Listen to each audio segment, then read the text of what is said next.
Like, comment, share, subscribe, you heard me? Yeah, you know it. So stuck, man. Yeah. To the gang, man. They know me in DC, they know me in VA. You know I got shot out the DMV. ZaZa Genetics, New Jersey.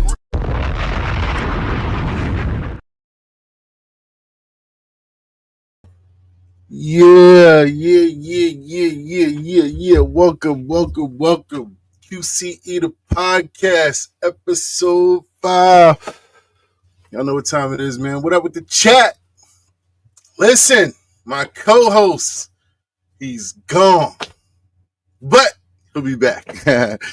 703 is out at a tow convention. You know my boy owns the tow truck company, you know? So right now he's at the tow truck convention down in Florida. He might tap in with us. I heard we might get a tap in from 703 live from the tow truck convention. We'll see.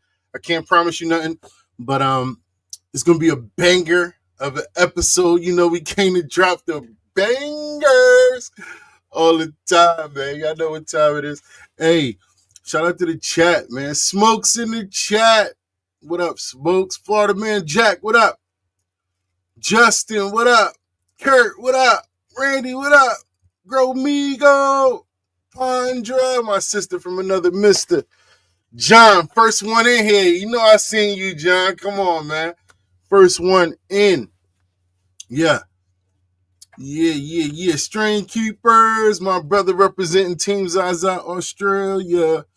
Kurt, what up? Dad, my brother in the building. Lucas, what up? We got a banger of an episode lined up for y'all today. We even got a special guest. So yeah, we definitely brought a guest in today. So I'm excited about that. My brother Jay from Organically Blunt Podcast. So, you know, we're gonna bring him on in a little bit. You know, he gotta prep and get his own show going. So I'm happy he was able to pull up with us for a minute. We're gonna, you know, we'll pull my brother up in a little bit, get in a little bit cannabis news. And it's a special episode because part 2 of Pheno Hunt 101. So we'll do a little bit more talking about Pheno Hunt, get some stories from the guys, get some stories from the chat. But my co-host is not here today. So the chat, y'all my co-host today. I need y'all, all right? I need y'all. Y'all my co-host, so make sure y'all roll up, light up. Tula, what up? I know Tula in the background working on that Red Dead, what is it? Red Dead something. Red Dead Redemption. I never can get the name right, but my brother Tula working on a masterpiece back there. Dead Ops Cross. Shout out to Tula, man.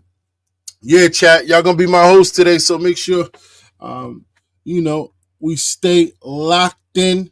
You know, we're gonna get right into some cannabis news, but other than that, man, you know, QCE, quality, community, and education. We bring quality to this community through education, man. So, in a couple minutes, we'll be sitting down with Jay Blaze, the voice behind Organically Blunt. And the guy blends music, cannabis, and storytelling like no one else. Also huge on community. So, you know, we got our giveaways going, our grow highlights, you know, and a lot to learn. So let's get straight into it.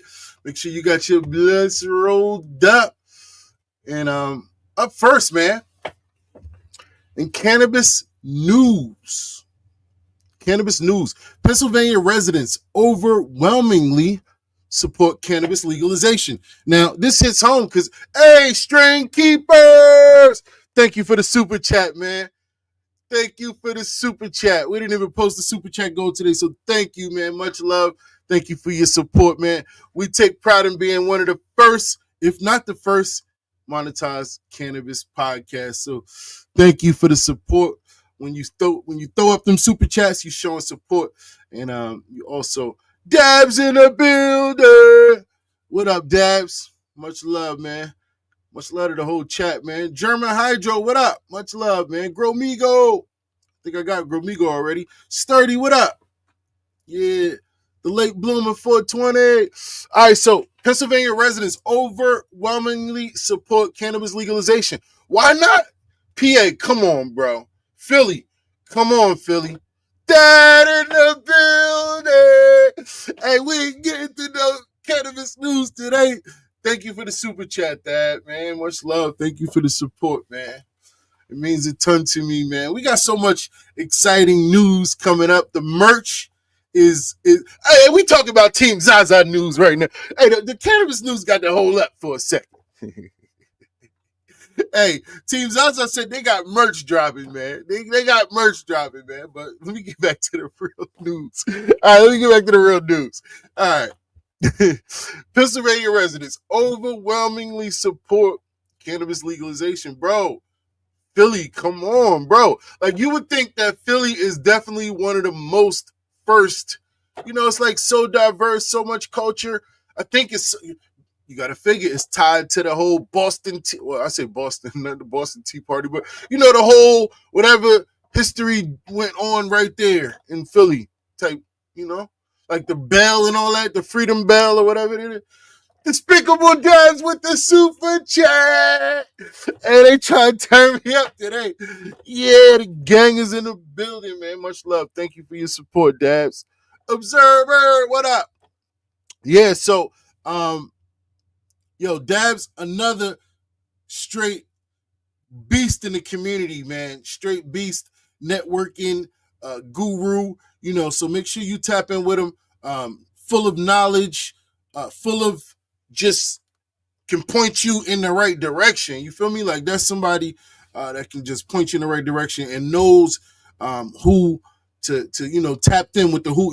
Some people are just the who's who in the community. That's one of them, man. You know, if you know, you know. Tap in with my guy, man.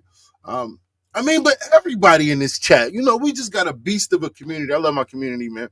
So, Pennsylvania Governor Josh Shapiro has been beating down the drum on legalization, urging state legislators to put a bill on his desk now, including on his Twitter account. And it appears that Shapiro is very much in line with voters. According to the new poll from Responsible Pennsylvania, an organization backing legalization, in conjunction with Change Research, 74% of voters support legalization. And that includes 53% of Republicans, 62% of independents, and a whopping 85% of Democrats. But voters say they prefer a private. Grant Dewey! Much love, Grant. Thank you for the super chat, man. Much love. I heard you got something special coming in the mail for you. I'm going to tap in with 703, make sure he got it going on, man. But much love, Grant. Always supporting, always showing love all the way from overseas. My brother tapping in from New Zealand. So much love. Thank you for always showing support, Grant, man. Much love, dude. For real, man. That, my brother, that's my brother in real life, that. So that's, you know, that's my brother. If you can't find me, you can find that, you know, Team ZaZa in the building, man. I want Team ZaZa YouTube to start linking up with Team ZaZa 4.0. Y'all can do that in Discord. That's the best way. Link up. Yeah, so so they say like 85% Democrats, right? 53% Republicans, and 62% independent. That's pretty high numbers for all across the board, right? That's more than 50% from Republicans all the way to independents and Democrats all for it. So, man, that's pretty dope. Hey, so strain keepers, New Zealand is close to you in Australia. That's cool. Hey, Zai, I wanted to ask what cultivar did y'all send me just so I can label it? Dead Ops OG. Yeah. Everybody, oh, well, it depends on if 703 sent it. Did you get it from me? If you got it from me, it's Dead Ops OG. If you got it from 703, then it'll be White Pirate. So keep that in mind. And we got giveaways for today as well. If you are, I'm behind too, so forgive me. Everybody should have gotten tracking. So, but thank you for your patience. It's been super busy for me, but we're back on track. That's the good thing. Yeah, voters say they prefer a private model rather than state-run stores. Think about that, right? They don't want the state to control their dispensaries, and that's interesting, man. I don't know if they're gonna pull that off. I don't know, man. That's more of a thing like beggars can't be choosers, man. If you can get the people to vote, I don't know, man. I don't know if they'll be able to have much. John Lindsay, much love for the super chat, John, man. Thank you for your support, bro. Much love, man. Thank you, man. Thank you, man. Much love to my guy, Smokes a Lot. That's my producer, man. I don't know if you wanted me to tell y'all the business, but that's my guy, man. He's super genius behind the scenes, man. So thank you, Smokes, for all that you do, man. And much love to everybody for supporting the live, bro. Dr. Drama, what up, man? The white pirate is Limon Blanco times Dead Man's Gelato. So my strain, Dead Man's Gelato, which is Dead Ops OG times Gelato 43. Pretty sure, Gelato 43. My memory serves me correct. So, Dead Man's Gelato times Limon Blanco by Aladdin over at Khalifa Genetics. So, Limon Blanco was also a Spannabis Cup winner. Took third place in Spannabis. So, you got some champion lineage in there. You got third place Spannabis Cup winner on the Limon Blanco side. Then you got 6 times Trinidad Cannabis Cup winner on Dead Ops. 6 awards. Sheesh. And it's entered right now over there too. So much love to Tony Trini, man. He takes Dead Ops and knocks it out the park. You've never seen a strain that could just do so well in such a high, intense, gnarly, you feel me? Saturated moisture, you feel me? Humidity, saturated humidity environment. They're not used to seeing strain come from over here and do so well. So it knocked all of the awards out the park. Much love, man. Let's get back on track, guys. Y'all like to get me off track, but the super chats, man, thank you, man. It's always gonna get me off track, man. So what we're gonna do, I feel like we're gonna get into finish this article, and then we're just gonna pull my guy up, man. We're gonna pull my guy Jay up.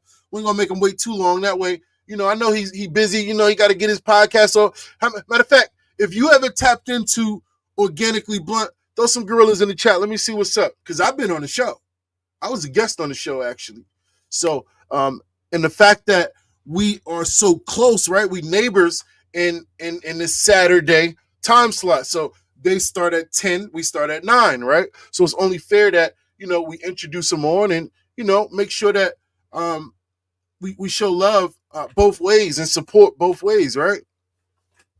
Much love, Doug. I'm glad I answered your question. I don't know what it was, but that's usually what I like to do, man. I enjoy answering questions. All right, so now let's see. So this is interesting with the whole.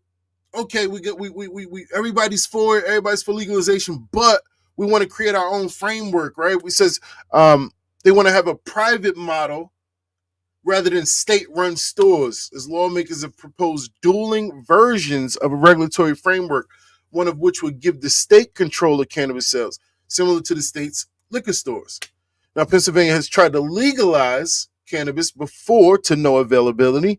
Shapiro says legalization could add $1.3 billion to the state's coffers within the first 5 years. Wow. Much love, Doug. Thank you for asking the question, because I'm a teacher, man. So that's what I do. Gives me purpose to answer questions, right? I enjoy it. That's why over the years I worked hard to stack up this stack up this large database of knowledge so I can answer questions as a teacher, man. So that's what I do, man. Much love. Smoke more weed. I mean, you can't have a better name than that, right? Matter of fact, why don't we go ahead and light on up? All right, and get ready to bring my guy on, man. We'll ask him a couple questions. I know my producer prepared a couple questions, but you know me, I like to shoot off the hip too, you know? So we're going to shoot off the hip a little bit. And y'all roll up. If you're not already rolled up, light up. And we're going to get my guy up here, man, Jay, man, you know? So without any further ado, you know, I'm going to give my guy the warm welcome, man. Y'all make sure y'all throw them gorillas in the chat for my brother, J Blaze, Organically Blunt. What up, brother? What up, dude? How you doing tonight? Much love, man. Long time no see, man. It's been a minute, man. What, a couple months? Definitely. I Around the appreciate. holidays, I think, right? Yep, I appreciate you giving me the opportunity to come on this evening and talk with y'all. Absolutely, man. We thank you for having coming up and hanging out with us, man, for sure. Tell us a little bit about yourself. Where you from? What you love to do? What do you do about the show? You know, a little bit quick background for the people who may not know. Well, to tell the story of the podcast, I have to start kind of back. So if you got a minute and you don't mind, let's roll into it. So Let's go. I'm gonna tell you that my story is a little bit different than everybody. My story is a lot of tragedy that had to find a light at the end of the tunnel. And the reason I say that is my podcast, Organically Blunt, was born after losing my grandparents who raised me, adopted me, both tragically. I lost my grandfather 4 years ago to COVID 3 days before Christmas. And sorry to hear that. My family came in and they wanted to do an estate sale right away, sold everything while I was at work. I was come home off the road because I'm a truck driver, and people would be buying my couch and my TV out of my living room, and my motorhome would be going down the driveway. And I ended up homeless for 10 months. I mean, it wasn't so bad because I was truck driving too. So, you know, I only needed to live in the car to sleep. And I used Planet Fitness to shower, whatever. Well, long story short, I put myself in a shell, a dark place. And it wasn't good for my mental health. And that's why I'm so big on mental health awareness over at Organically Blunt and helping people with mental health awareness and stuff like that, is because I'm a victim of it. I'm the first person that dealt with it firsthand. And what I had to do was I had to figure out a way to break out of that mindset, you know, a lot of dark thoughts. And my friend Country Roots, which is my best friend, he is a geologist, a professor, and a soil company here based in Michigan, decided to help me when I became a medical patient in 2009 to basically, you know, get more involved with the community and get out of my shell. He's like, come out to an event, just be yourself. And I'm like, I got anxiety, you know, I lost my family to COVID. I don't want to be the farthest or even the closest near anybody. That's how sheltered I put myself because I didn't want to catch it. I was scared. I'm not going to lie. And, you know, I was standing in an Arby's lobby, and Organically Blunt was born in that lobby because they were mistreating an employee, two of the workers, and I spoke up. And my grandmother always used to tell me either that mouth's going to get you in trouble or do something good with it. And, you know, I spoke up at the right time. And a guy next to me said, man, you are organically blunt. And that was my That's dope. So ace in the hole. And I decided to produce the podcast. Yeah. There you go. So you were inspired. You were inspired by actually doing the right thing and actually, you know, being blunt in that situation sort of created and inspired a whole new different type of blunt, organic blunt. And I think that's dope. So you're huge on community too. I also see you know, that you're really huge on community. Tell us a little bit about that. Well, you know, I've always been big on community because, like I explained in the story I just told, you know, the community literally saved my life. So without the community, there would be nothing. I would not be here. I know I wouldn't, you know. And one of my biggest slogans is there's no community without you and I. And it's right in the word community. I mean, you can see it firsthand. And, you know, it takes all of us. You know, we can't look at things as competition. And, you know, I get approached that way by a lot of other podcasts, new and some older, and some that might just hear to me. You know, some see me as competition. I see no competition. You know, there's enough room at the table for us all to pull up and have a plate. And, you know, at the end of the day, you know, everybody's going to tell their story different, and everybody's going to, you know, basically, you know, have their own niche on how to do things. And I base my show on 3 principles, and them principles is emotion, education, and entertainment. And if I can't strike one of them on an episode, I'm failing at my job. And I don't see this as a job on what I do. It's a passion, it's a lifestyle, it's something I do every waking moment. It literally consumes me because I love what I do. Yeah, and you touched on something that I wanted to get right into, the entertainment part. You mix the music with the cannabis, the growing. Tell me about that, man. What started that? Well, long story short, I wanted to always be involved in music as a person who was involved with entertainment of some sort. I've always been on the backside of the camera, always. Mm-hmm. I've been a photographer. I've been involved with entertainment. I worked for a company called Clear Channel Broadcasting, which a lot of you guys know as iHeartRadio. I worked for them as a nightclub photographer in my prior days in a prior industry that is totally different than this, but a lot of it is similar. And I decided, when I went to my first event, which just so happened the Mindo Dope Boys were there. That was my first event. And, I connected with them guys and I let them know what was going on with my grandfather at the time. He was battling cancer at the time. And, they just really helped me niche in my plant growing outdoors and grow these monster plants. And ever since I've kind of was like, I gotta play pokish finger at them a little bit. And, I started playing with AI because I've always been a computer nerd. And I just started playing with AI and mixing music and notes and creating lyrics and just throwing it all into a spin and having it produce music that people enjoy, And the biggest thing is creating a vibe. Like I said, you got to create emotion. So it could be happy, it could be sad, but one way or another, at the end of the day, you got to connect on a wavelength that's going to connect with your audience. And mine just so happens to be storytelling. I'm trying to create a digital campfire. Everybody pulls up, we light up a blunt, and we pass it around, and everybody tells their story. And somebody's going to get a story that's real spicy off there, and it's going to be something that's going to catch everybody's attention. And that's the kind of stuff I look for. I'm looking for the people that of all different levels.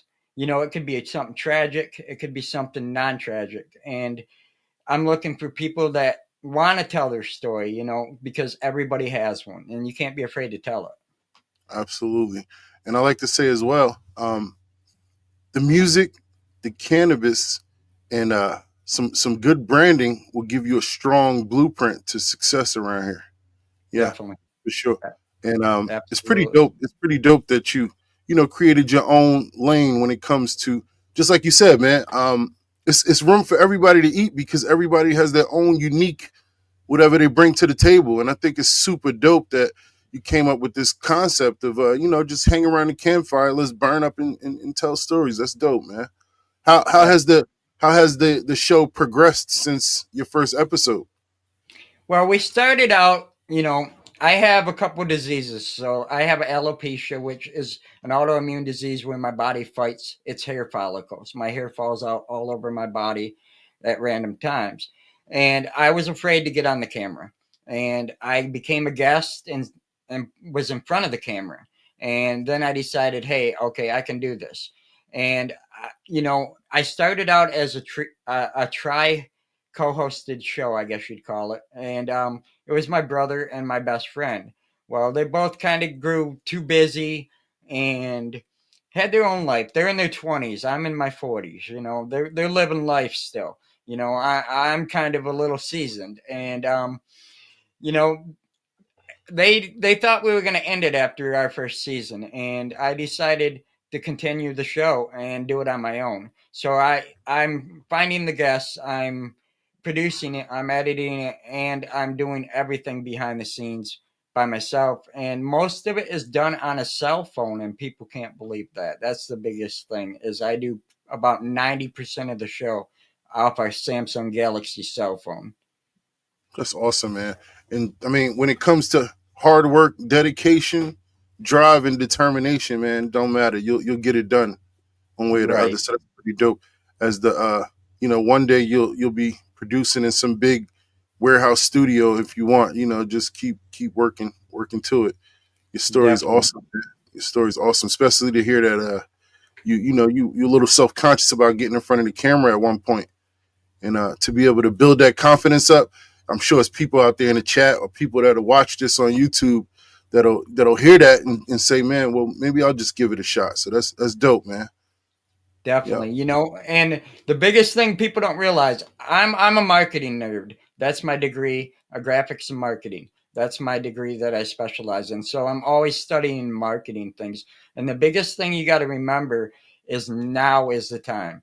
If you think of it starting a podcast or anything, now is the time. Because if you don't do it now, you're never going to do it. And I can tell you right now, by 2027, the creative community is going to be worth $72 billion. And if you want a piece of that pie, I know I do. I'm doing my thing because, but at the end of the day, it's not about that. It is. I want to be sustainable. I want to be happy. I don't need to be rich. I just want to be happy. And the biggest thing about that is when you're stable and sustainable, you have freedom. And the reason I explain this to a lot of people that ask me if I want to be rich. No, I don't want to be rich. I want to be sustainable and freedom, which means if everything's paid and there's no stress, you can literally spend more time doing what you love. And that's what you're paying for. You're paying for the time to have the freedom to do what you love. And that'll be creating content and educating. That's where I want to be. Is I started this show for my grandfather's legacy because he was an educator. My family's been involved in hemp since the 80s, and they did it for hemp rope, hemp paper, and production. They didn't do it for flour or edibles or anything like that. But when I became a patient, because my body was always inflamed with my disease, and it helps suppress that, they realized, hey, maybe we can grow this ourselves and save ourselves money. Because it was right around the same time that we went medical in Michigan. I'm based in Michigan. And, back then, medical was all the thing. And now you look at the market and it's recreational and the medical is forgotten here. And I'm big on standing up for them rights as an advocate medically, because we were the people who helped pave the way, the farmers and the caregivers. And we want to make sure that, our rights aren't taken away as to grow the plant. We don't want it to be controlled by the state. We want it to be just like you were speaking on Pennsylvania. I want to speak on that a little bit. Here in Michigan, we feel the same way.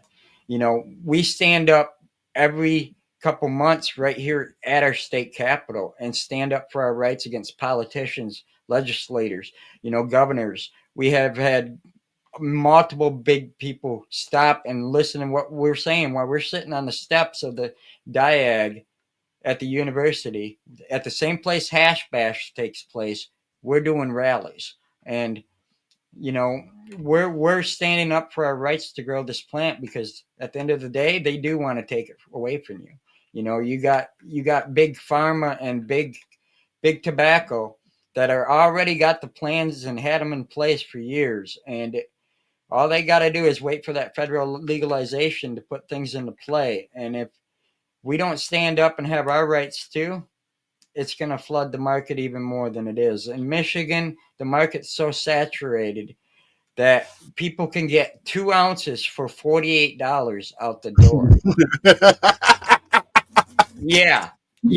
That's Oh, shit. yeah. It's some gas though. Is it good weed at least? That's crazy. I ain't never tried it. I'm going to be honest. I ain't never tried it. I grow my own. People ask me that all the time, and I can't. I don't want no remediated bullshit. No, excuse my language. You're not putting that in my body. Like, no, I'm good. I grow clean. Organic, clean. I'm all about clean medicine, clean amendments. Yeah. And I work with a geologist that caters. We do soil testing every year, and we take it to Country Roots. He analyzes it. Like I said, he's a geologist and a professor, and he's all about education. And I'm no professional. I am learning and reteaching right along with everybody else. And I go out to his farm and I just absorb everything. And I'll help with his farm. Just a couple days ago, we put up, I think it was like a 30 by 90 greenhouse. I just had helped him wrap that up, and he just got power in there tonight, and we're going to inflate it and get it going. And he's going to put his worms and compost and everything in there, kind of open up some more room for shipping and stuff, because it's getting busy. People are planting, and I go out there for the education, and I plan it forward and try to re-educate everybody, and we're blending custom blends of soil for me, because I don't want no heavy metals. I don't want no trace metals. I want it clean, but I want to stay organic. I don't use anything out of a bottle. I only top dress.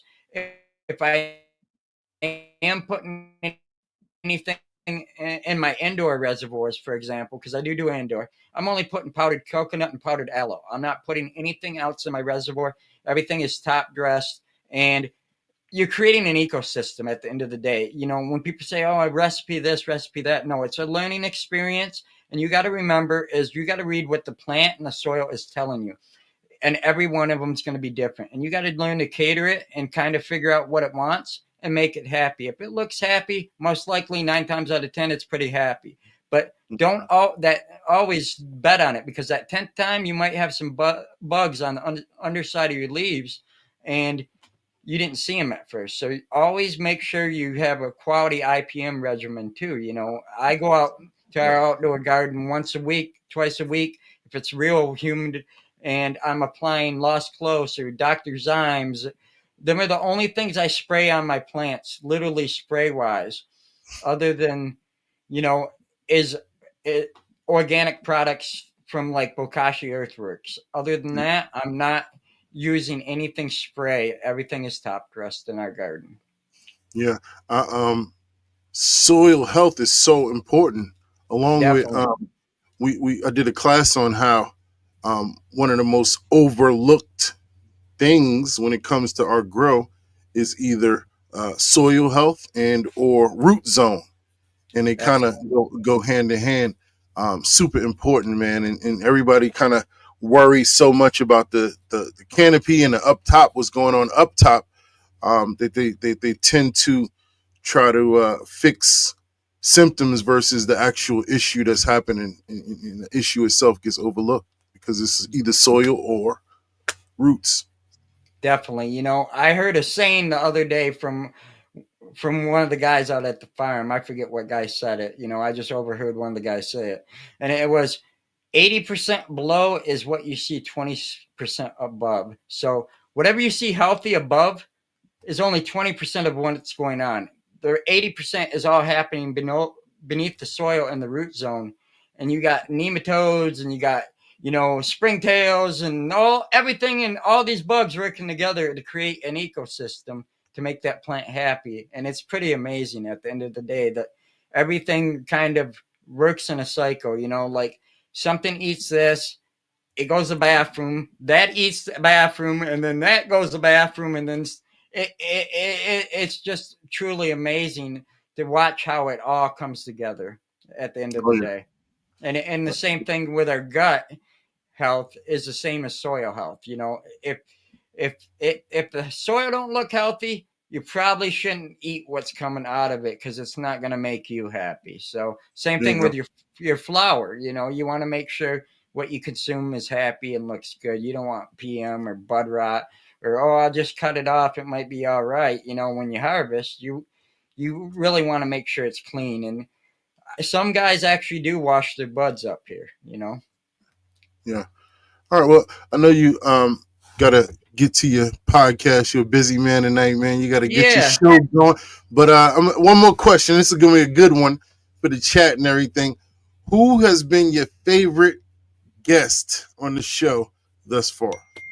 Oh, I'm not gonna say any names because I want you guys to go kind of figure it out. But I'm gonna say what kind of guest. The guest that blew my mind the most, that makes me literally completely speechless during an interview. One of our guests got shot in the back of the head, and he lived to tell about it and come on the Organically Blunt show. And when you're talking to somebody and they tell you that they got shot in the back of the head and they were in a coma and they came out the other side, and they're sitting there talking to you and they're telling you this, I can tell you right now, you don't even know how to respond to that, because it's just like, I've never met anybody that lived to talk about that. Like, I come from a city where, as unfortunately, murder happens almost every night. And, you know, it's not pretty in the city side of things. I come from the countryside of the county, but I live in the city now, and I don't like it one bit, and yeah, that was my biggest guest, I would say. If you find that episode, I can tell you it was from last season. That'll give you a hint there, season 3. And you're going to be shocked. You're going to be blown away. Season 3 was probably my favorite season I've done so far. I've done a lot of great guests, but I really put a lot of heart into last season. I did over 52 episodes, and we're not doing that many this year, but we are making it more heartfelt and about soil and education, breeding, and mental health this year. So you guys are going to see a lot of that. We're booked until August, but I am accepting guests for beyond there. If anybody is interested in telling their story, reach out to us. There you go, man. Definitely. Let people know where they can follow you, man. Where they can follow you, where they can tap in, support the podcast. Let them know. Definitely. You can find us anywhere you type in podcast, audio wise, Organically Blunt on YouTube, Organically Blunt on Instagram. If you want to connect with me, I do have a personal Instagram account, JBlazeOB. You can find me there. And we just launched the Organic Growers Society. That's my future. That's where I'm putting all my education and reteaching it, and putting all my future contests and creating community. It is something truly beautiful. You have to be there to experience it. It's only $20 a month. We launched the Patreon. I feel it's worth it. You're getting a lot of value, and we're going to continue to drop value. And that's where I'm at. That's where I want to expand things, is more on the education side. There you go. It's all about education, man. That's how we bring quality to the community, through education. Definitely. Look, tell your guys. I know your show starts at 10. Let your guys know. I got a coupon code for them. 40% off the website. Genetics, man. You know how I do, man. For the next week. So let you guys know, man. Much love. Tell them I send my love, man. Definitely. Have a good night. Thanks, guys. Yes, sir. Much love, man. Peace. Peace. Man, awesome, man. Much love, man. Much love for the guy, man. Jay Blaze over at Organically Blunt, man. Shout out to them over at Organically Blunt. Awesome guy, man. Awesome guy. Yeah, man. Like that. QCE. What y'all say, man? Time for a smoke break. Did I smoke I think I smoked my blunt, man. It's time for a smoke break, man. Or is it giveaway time? It might be giveaway time. What you say? They say, ZaZa, but you be slipping on the giveaways, man. You be taking too long, man. I'm like, damn, I know I be taking long, but bear with me, though, because I promise you it's going to be worth the wait. And I ain't going to make you wait that long, I promise. If I just get everybody, boom, boom, boom, boom, boom, and the same thing. It was moving so much better when I let 703 do it, but don't worry. I got this. Promise. I got this. I got the dot. Y'all want me to turn it off? All right, let me turn it off. All right, hold on. Let me remove y'all for a second.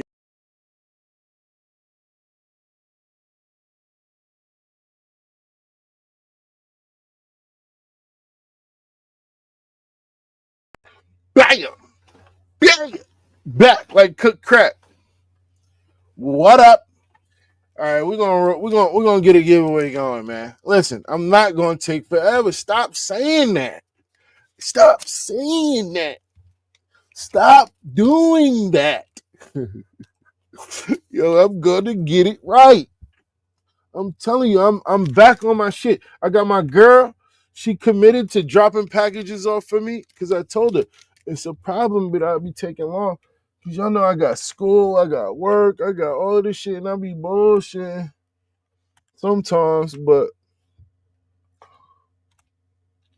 Hold on, y'all. And the merch is here. All right, hold on. Let me see. Do we got giveaway words? Let's see. We do got some giveaway words. All right, what's going to be the first word for the giveaway? I hope y'all rolling up, man. You hear me? All right. Find your fire. That is the phrase. Find your fire. Find your fire. If you put that phrase in the chat, I see it there. Find your fire. There you go. There it's going up. It's going up. Let's get some music going, man. Let's get some music going. Why y'all doing that? Because I'm trying to roll up.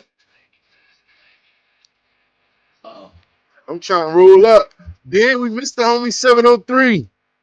We got to try to get 703 in there, dog. The money ain't stopping, so I ain't easy. Hot boy gotta feed, Got drank by the lead, And the girl I'ma lead. The money ain't stopping, so I ain't easy. Hot boy gotta feed, Big B's I'ma bleed, Hot boy keep it heated. The money ain't stopping, so I ain't easy. Hot boy gotta feed, Got drank by the lead, And the girl I'ma lead. The money ain't stopping, so I ain't easy.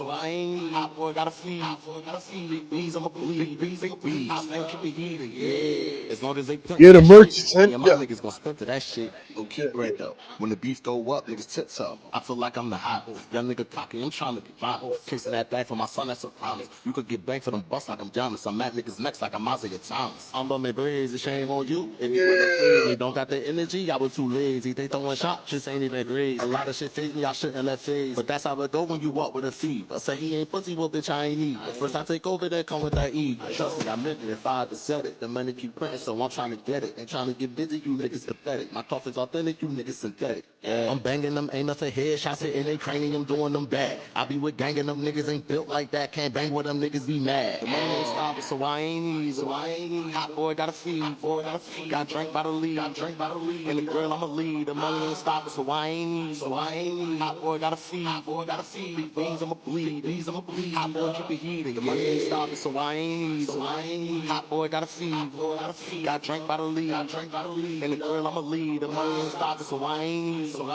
Hot boy gotta feed, Big B's I'ma bleed, Hot boy keep it heated, yeah.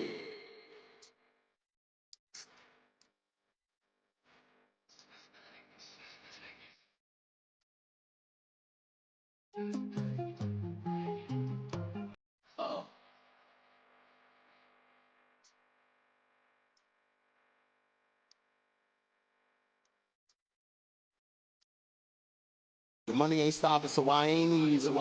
Hot boy gotta feed, Got drank by the lead, And the girl I'ma lead. The money ain't stopping, so I ain't easy. Hot boy gotta feed, Big B's I'ma bleed, Hot boy keep it heated. The money ain't stopping, so I ain't easy. Hot boy gotta feed, Got drank by the lead, And the girl I'ma lead. The money ain't stopping, so I ain't easy.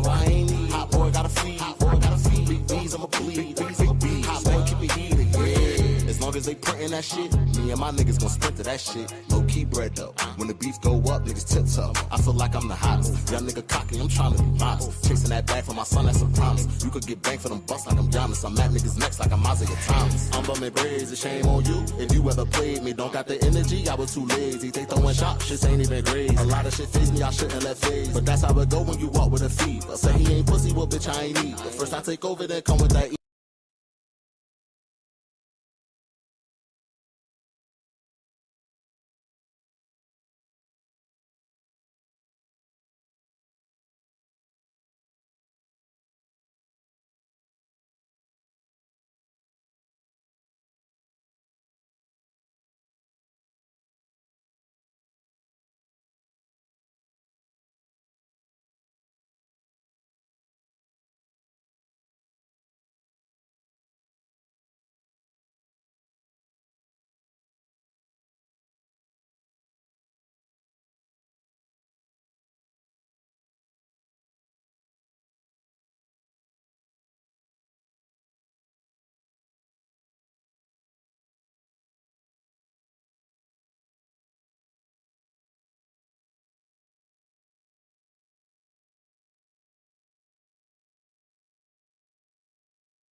Oh, was I muted the whole time? Damn. Was I talking shit? It was muted. Anyway, yeah, the messy. I got the messy with the patch. Feel me? The messy hoodie. If you fuck with the sky blue, the messy. Feel me? We got all type of flavors, dog. All your favorite logos, regular shit, just plain t-shirt shit if you like the t-shirts, all your different flavors, whatever. Dead Ops, all the strains. Feel me? Gold Bear shit. 703 shit, all the brands, all the Team ZaZa flavors, we got it all. That's Team ZaZa merch, TZM. Brought to you, sponsored. This episode of QCE The Podcast is sponsored by Exotic Custom Prints, man. So, Exotic Custom Prints, shout out to them. They handle all TZM. They design all Team ZaZa merch. So, you know, I'll have more information for you to tap in with them, you know. But let's get this giveaway going, man. And we're going to finish the news. I think we're going to end early tonight, too, y'all. What y'all think, man? I think I was feeling like 3 hours was a little bit too long for y'all. I seen a lot of people start dropping off at like around the 2 hour mark. What y'all think? Y'all want to go 2 hours tonight? Or y'all want to go to... Yeah. Hey, we're going to run it again. We're going to run it again. Because Smokes... Yeah, I'm definitely sending Smoke some seeds and some stuff. But he going to tell me to run it again. He's laughing. Yeah. Late bloomer 420. Much love, man. Much love, man. If you're interested in any of the merch, it's not on the website yet. I probably will be putting it on the website sometimes this week. I got to get pictures done. I got to get the team in something so we can get the team to model some stuff up. You feel me? And get some good pictures to go on the website. But so it'll probably tap in with me until the meantime. It'll be pre-ordered it'll be, order directly through me for a while. Directly through the team for a while before I get, design the site. Congratulations, late bloomer. Make sure you email giveaways at QCE.com,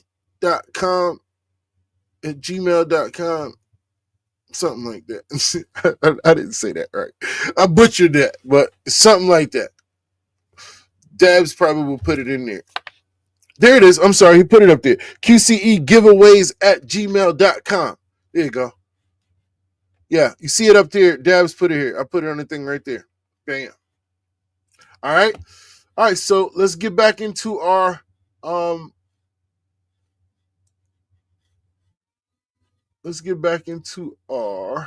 news, man. All right, so we talked about Pennsylvania for a minute, right? That was pretty cool. I like that article. So let's get into a little bit of Dutch cannabis growers welcome expansion of state-run experiment to make sales legal. So the Netherlands, I thought it was already legal there. Netherlands expanded a government-run initiative on Monday allowing legal cannabis sales. So does that mean like allowing sales? I guess we got to read it. While growing cannabis is still illegal. Wow.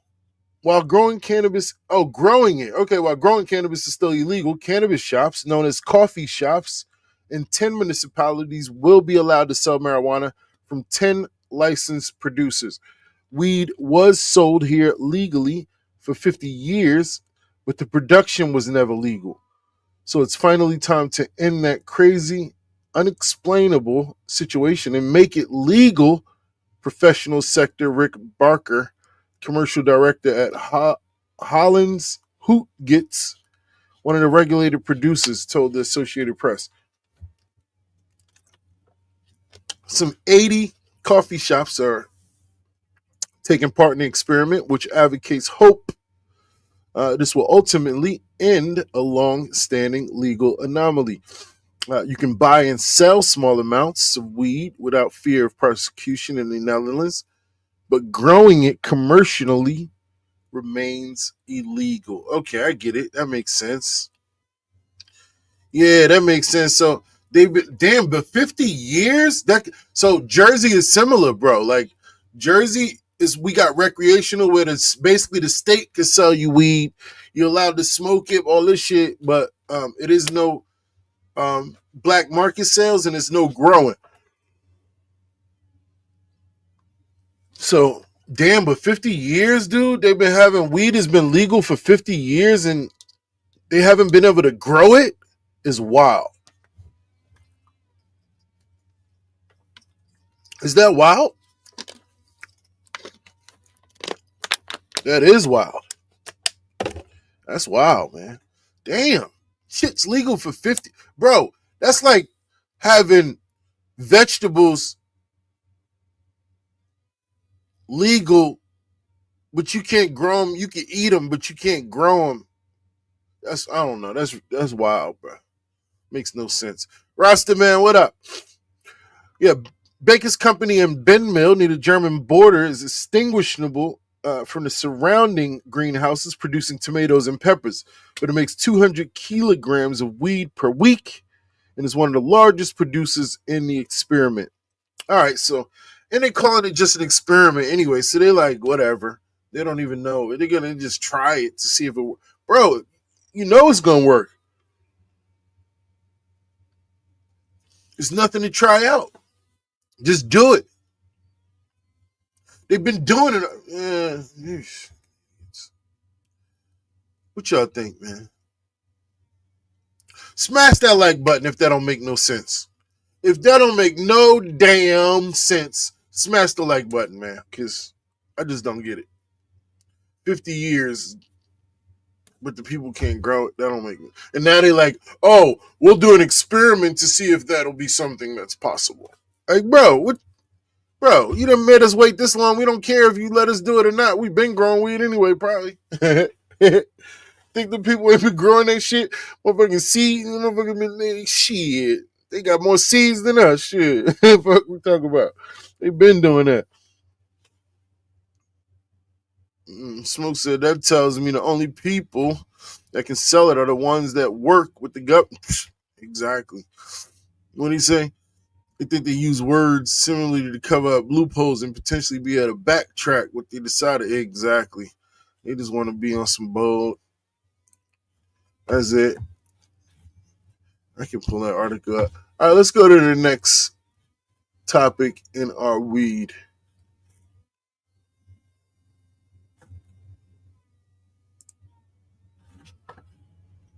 All right, I'm going to actually share the article so y'all could go along too. Y'all can read it with me. I forgot y'all was my co-host. So stop screen. You know damn screen. What you talking about? Oh no, wrong one. I'm a little high now. I wanna roll up, but I ain't gonna lie, I'm a little high, man. But this is where we at now, y'all. Excuse me. I'm just so rude for my guests. I'm sorry. Make sure you share the like, man. I mean, I said share the like. God damn. Make sure you share the show. Share the you feel me? Share it to the people so they can come and check it out too. Damn, yeah, I like that. Much love, Dabs. Dabs said any $20 super chat gets a free pack of beans. Man, that is a come up right there. Make sure you join the Discord too. Thank you, Dabs, for supporting. Dabs, hey, I want to roll up. I think I get a little weird when I want to smoke. All right, so we got the article here. Studying the effects of cannabis use on sedation and cancer symptoms. The University of Oklahoma researchers study effects of cannabis on sedation, cancer treatment symptoms. As more patients report using cannabis in a state where medical marijuana is legal, researchers across several disciplines at the University of Oklahoma Health Science are uncovering insight into the effects of cannabis use on sedation and cancer symptoms. Man, I ain't gonna lie, that better be some good ass weed. And nah, I'm not going for it. That ain't strong enough. I don't give a fuck. You ain't telling me. No, sedation is when you put me to sleep, bro. I know what sedation is, bro. That's when you sedate me. Like, nah, ain't no weed doing that, bro. Ain't no weed putting me. Like, you gonna be high. Like, you gonna be high. But, nah, if you start drilling my tooth, I'm gonna wake up. Like, oh, nah. Nah, when sedation, you ain't waking up. You gonna be like, it's gonna just be like that. But if you just smoke a good ass blunt, you like, oh! Yeah, that shit ain't happening, bro. I'm telling you, up top, that shit ain't happening. Off the back, ain't no, nah, this bunk right here, this article, this bunk. Yeah, nah, I ain't even going for it. Yeah, I don't care what university y'all. We the university. We the listen. This QCE, we know the shit. We know the shit. We know how we work. Y'all don't know the shit. Y'all don't smoke. Y'all don't know shit. You think, yeah, that's because y'all don't smoke. So y'all smoke a motherfucking blunt like we smoke, and that shit, and that shit gonna put him under the motherfucking, and that shit gonna knock me out, that shit gonna sedate him. You feel me? Nah, that shit ain't sedating us. Nah, you gotta come with something stronger than that. You gotta come with the motherfucking horse tranquilizers and shit like that. Nah, that ain't good enough. All right, but anyway, I'll entertain it for a minute. In a journal publication in Gastrointestinal Endoscopy, University of Oklahoma College Medicine physician researchers found that during an endoscopy, cannabis users were 77% more likely to require higher doses of the anesthetic propofol compared to non-users, and 57% more likely needed higher doses of the sedative midazolam. In addition, diphenhydramine, an antihistamine often used for extra sedation, was more commonly used to supplement moderate sedation in cannabis users versus. I just said that. That's what I was just trying to tell y'all. They say, look, they must have listened. They went back. They're like, oh, hell no, this shit ain't working. They tested it. They're like, nah, the people who smoke them big ass blunts and all them dabs and all that shit, they try to hit them with the sedative medicine. That shit don't even work. Oh, so I see what they're saying now. They're studying it because they're like, nah, we got to hit them with the double dosage. A study which analyzed 976 patients, 21.5%, which reported using cannabis, is thought to be most comprehensive of its kind. A total of 651% procedures were performed under moderate sedation. 335 procedures were performed under monitored anesthesia care, in which an anesthesia provider gives sedation and pain medication for minor procedures that do not require general anesthesia. All right, well, basically, they know what's up. They say, shit, we tried to hit them with the sedative and the anesthesia. They needed a higher dosage because they smoked too much. So now they feeling like, okay, we need to study the effects of weed because it seems like whatever they smoking is making them immune to the damn shit that we trying to put them to sleep. And they just getting high off of it like, let me get another hit. So they ain't used to that. They're like, nah, we got to study this shit. We got to see what's going on. But when it comes to cancer patients and all that, nah, you got to, because a lot of cancer patients, they smoke the weed. So, okay. Okay. All right. So it might work for cancer patients who don't smoke weed. Okay. All right. I see that can help. I see that can help for sure. What y'all feel like, chat? Hit that button, that morphine. Look, when I was in the hospital and I was going through all that after being a victim of a violent crime, I was on morphine, man. All you had to do was hit the button. The IV drip. All you had to do was push the button and beep, it drop you a dosage. You be like, but you get immune to it quick, boy. You get immune to it quick. The lady don't want to give you the doses to be backing up. The alarm be ringing. You're hitting it too much. All right, gang. So let's move forward in our show. It's QCE The Podcast. This is episode 5, man. We making history with one of the first ever monetized cannabis podcasts, man. If not the first, I don't know. I don't watch too many shows, but y'all let me know. You understand me? Other than that, man, listen, we doing a heat check.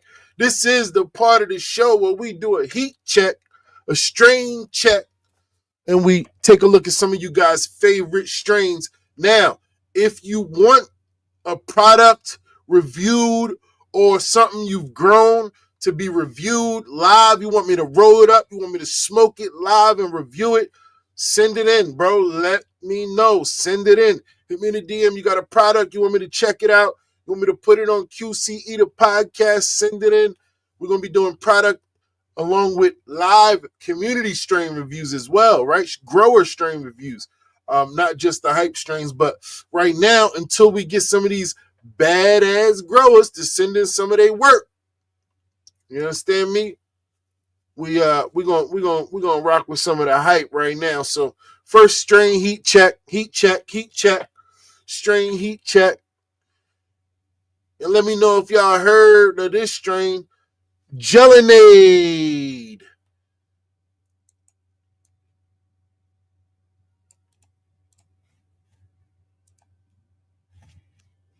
Gelinade. That's what we're working with now.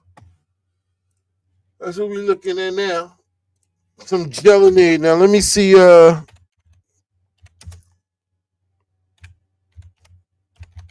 me see if I can find it. And I'm gonna pull up the lineage. So it says Gelinade is a mostly sativa from Taste Bud Seeds. Is that about accurate? Is that what they read here too? Hybrid. So they don't give us the rundown on Leafly, but Seed Finder gives us the rundown. I'm gonna share the Seed Finder page with you.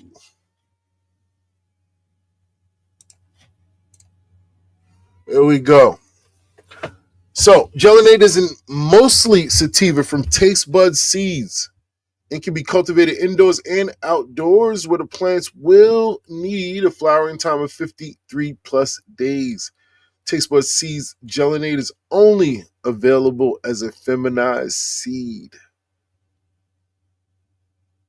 Gelato 41, aka Larry Bird, is a hybrid strain descendant from Sunset Sherbet and Thin Mint Girl Scout cookies. Born in the Bay Area, we crossed this. I guess that's what they're known for.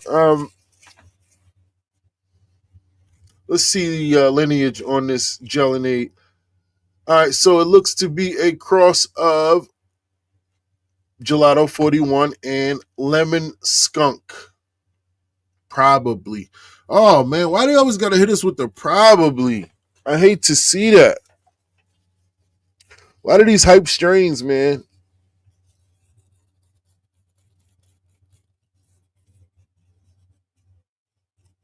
Yeah, thank you for reminding me, strain keepers.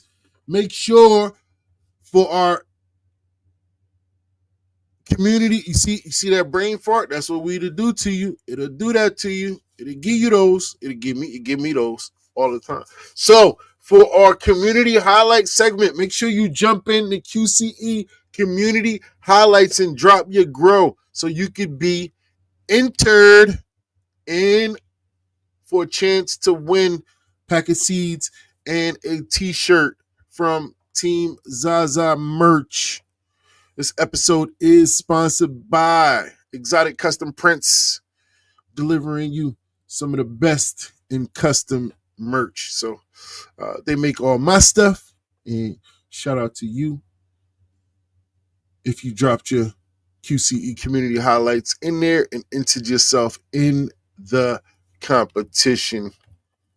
All right. Yeah, so what y'all think about this gelinade? Sounds pretty good.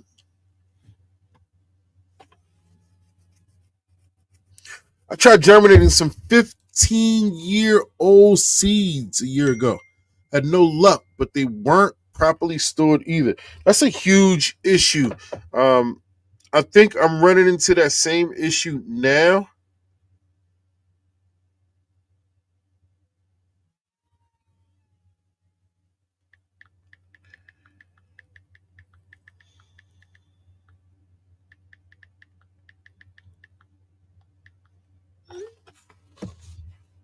Sorry, guys. Text message from my girl going to sleep. I had to text her before she went to bed. Yeah, man. I think I might be having the same problem now. That's a huge issue. Knowing it's a huge issue when a lot of times when we're dealing with older seed stock, or seeds that have been around for a long time. Typically, anything past 10 years or so needs to be stored properly. And but yay or nay? Y'all want to do a poll?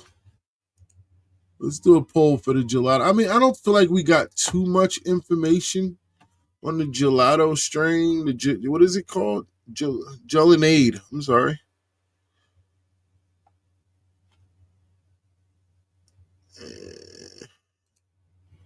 Gelinade.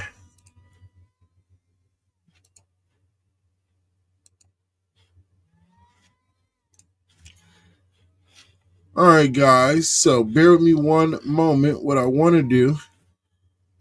All right, let's move on to the next strain. Matter of fact, we ain't going to do a poll. We're just going to move on to the next strain.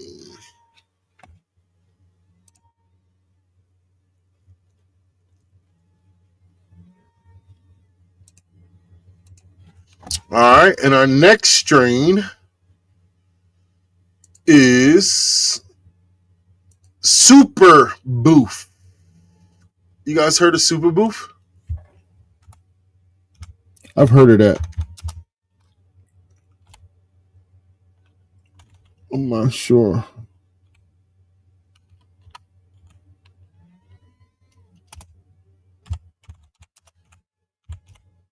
You know in the chat if you have experienced this strain before.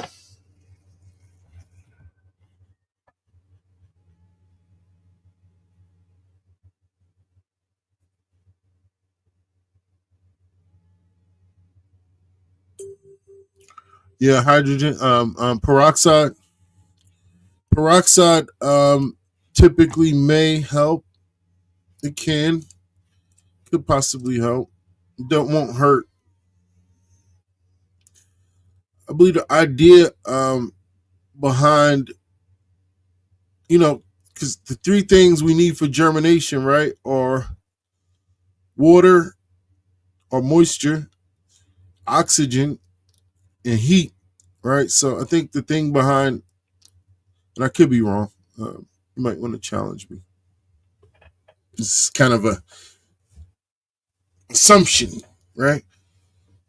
I'm assuming because of I'm assuming something to do with oxygen, right? When it comes to the hydrogen peroxide, I think it has something to do with oxygen. Because those are the only three elements you need for germination: oxygen, heat, and moisture. So, all right, Super Boof. A lot of info on this thing. Super Boof is a mostly indica from blim-burn seeds and can be cultivated indoors and outdoors with the plants. What is that? It got the same thing for everybody else. Super Boof has its origins in a genetic combination between Cherry Punch and Tropicana cookies. Two well-known strains because of their distinct aromas and potent effects. It is a dominant indica but retains a subtle sativa influence. It is strong and adaptable to a variety of growing environments. All right, let's get into the lineage. You guys smoked this before?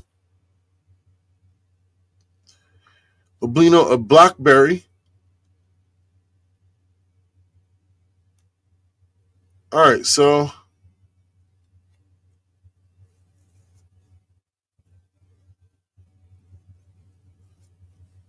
Super Boof shows Super Booth times Super Booth. Okay. So this particular one is a F2. But I guess the original parents are Black Cherry Punch and Tropicana Cookies.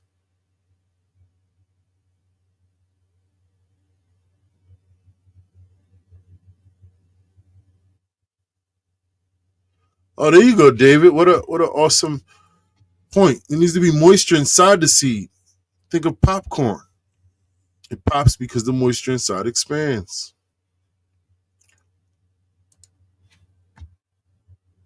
Yeah, so this is across Black Cherry Punch times Tropicana Cookies. And Black Cherry Pie and Purple Punch. Black Cherry Soda times 501st OG.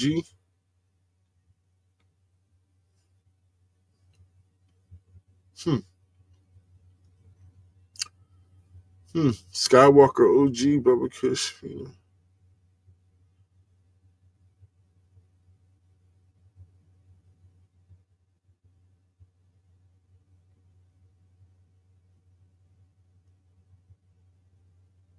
So Skywalker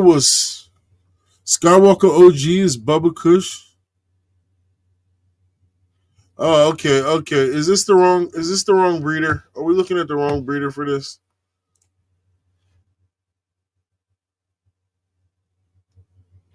How about Blockhead Buds? Is Blockhead the right one? Barney's Farm, Grower's Choice. Oh, this is just all white labeled.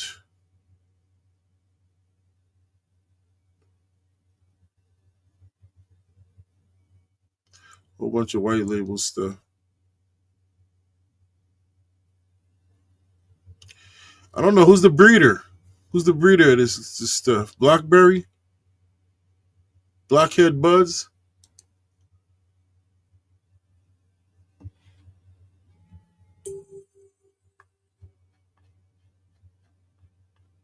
They say Black Cherry Punch times Tropicana Cookies. This looks to be the real one. Okay, we got the real one there. Yeah, because there's no F2 in here. Yeah, they got F2'd it.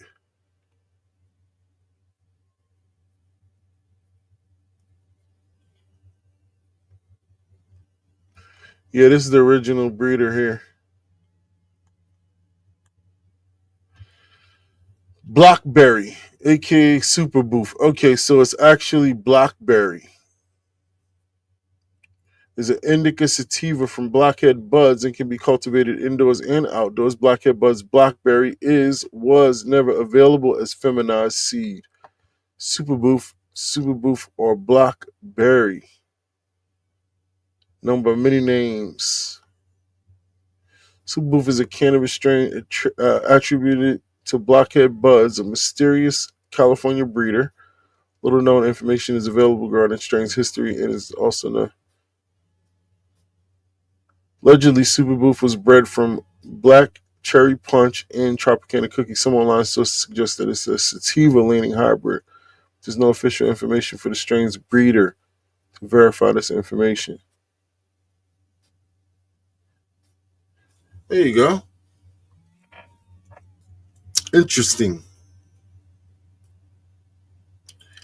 Yeah, there you go. Blackberry.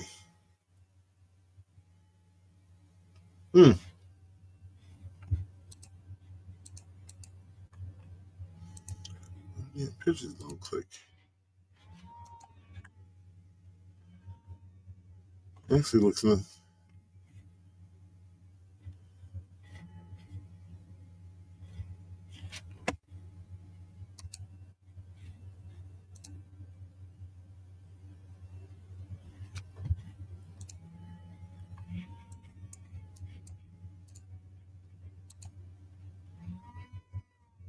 That looks cool, man.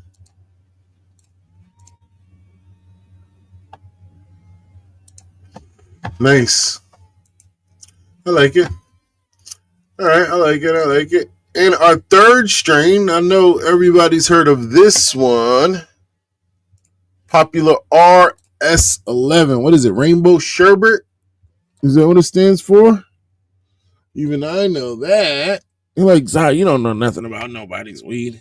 I know that at least. Rainbow Sherbet. Let's see who takes credit for it. RS11. Clone only.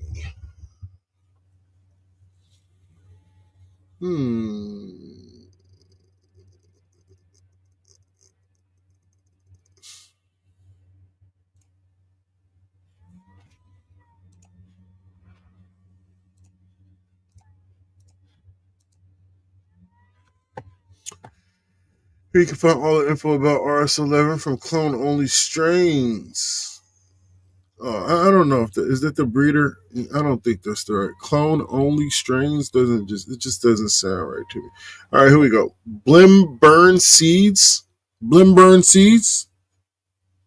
think that might be right. No.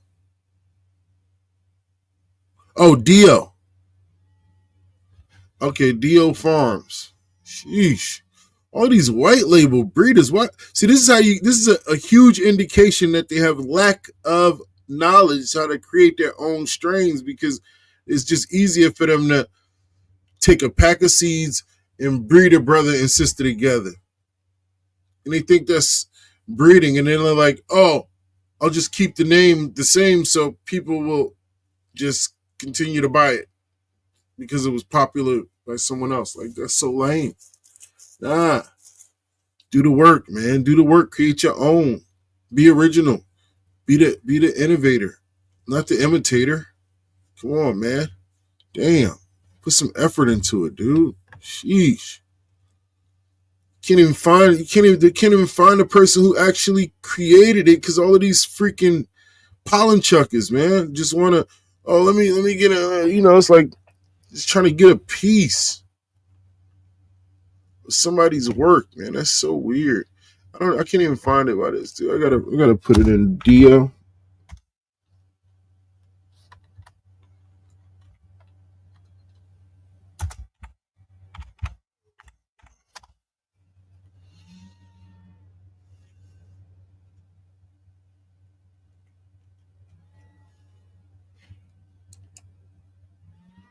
Oh, this is a whole grow diary.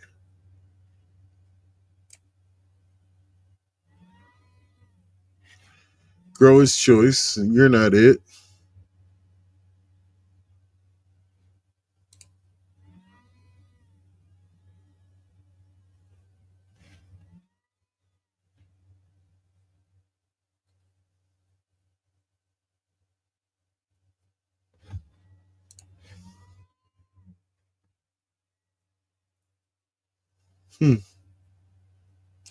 Yeah, you can't find anything. What if I just look up the breeder themselves? Oh, is it Deep East? Is that why?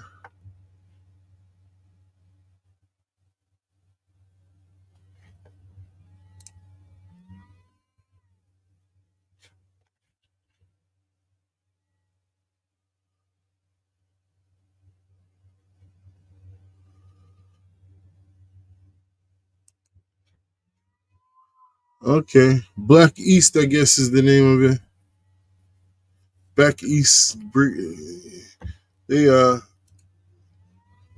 must be from South Central, because they did some work with Nipsey. Pretty big. All of them people hyping, stealing them people, white labeling them people work, man. That's crazy, bro. That's it, man. I think RS11 was the best on that list, man. Shout out to them, man. RS11, known as RS11, Rainbow Sherbet number 11, is a hybrid weed strain that Dio Farms made by crossing OZ Kush, Project Pink Guava with a Sunset Sherbet. RS11 was bred by Dio Farms of Oakland. the maker of Zope.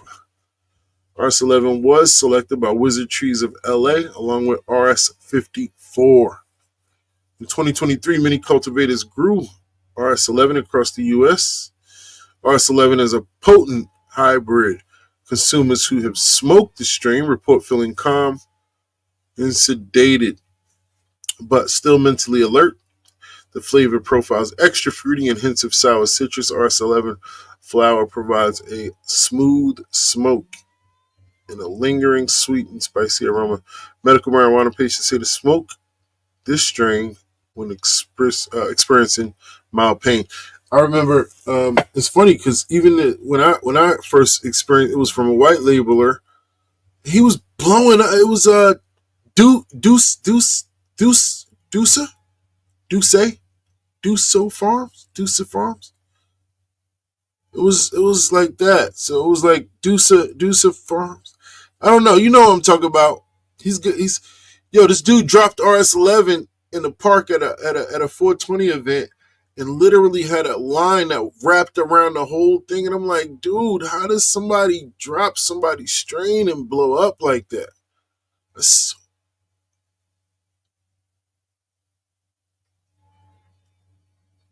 It's a black and white brand. Black and white. Let me see if I go. I don't feel like looking for it, but Deuce. I can't. It's not the YouTuber dude, the young YouTuber guy. I keep mixing it up with his name. It's Doja. That's the name. Doja. They dropped the RS11, and I'm like, that's somebody's strain, ain't it? Yeah, Doja Pack. That's the name I'm thinking of. I kept saying Deuce. That's the young dude, the YouTuber dude.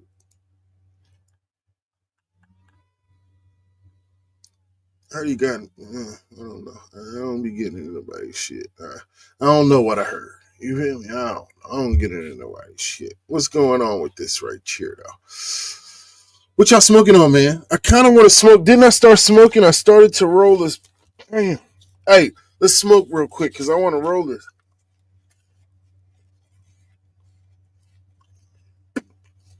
Light up something worth keeping around, gang.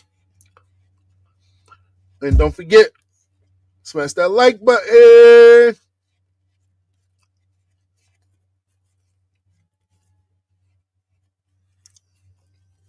Smash that like button, man. Make sure we get this out to more growers, more breeders, more up and coming. You know, each one teach one, man. I'm smoking some Maui Wowie Tom's Durban Poison Bubble Hashi. Damn. Sheesh. Smoking some cat piss. Damn. Y'all just too damn aggressive for me with the shit. These names, man. You hear me? I just don't get it, man. Why the names got to be so damn aggressive? Cat piss. Now you know damn well in the real regular world, you don't want nothing to do with nothing that got to do with no cat piss. Because it's some weed, you like, for some reason, in the back of your mind, you just like, damn, that's probably some good shit. The question is,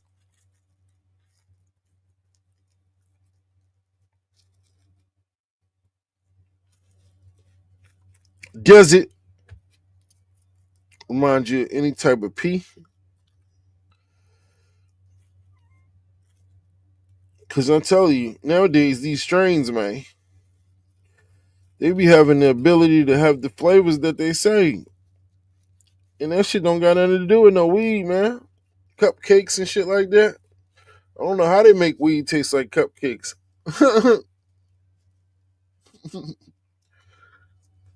Cotton candy and shit like that. I know. I remember smoking it. I just can't remember. I've definitely smoked it before, but I just cannot remember the experience. And I believe when I had it we was smoking a whole bunch of different strains too. That was one thing. I remember when I used to take these trips to Colorado, man, when Colorado was first legal. Yeah, we used to take trips to just whatever, boom, boom, boom. And man, we used to spot so many jars and different ounces and different bottles. And they used to roll so many blunts at once, you never knew what you was smoking. It used to be so annoying. I'd be like, yo, what is this? Like, I don't know. And that should be coming around because it'd be like 4, 5 blunts. They done rolled them all up, lit them all up. Now you don't know what you smoking. Every time, man. I never knew what we was smoking, man.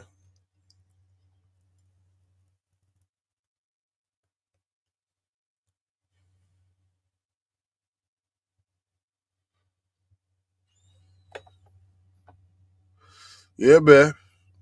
They got weed that tastes like cotton candy, man. All you gotta do is spray that shit. All you gotta do is spray it, man. You be good.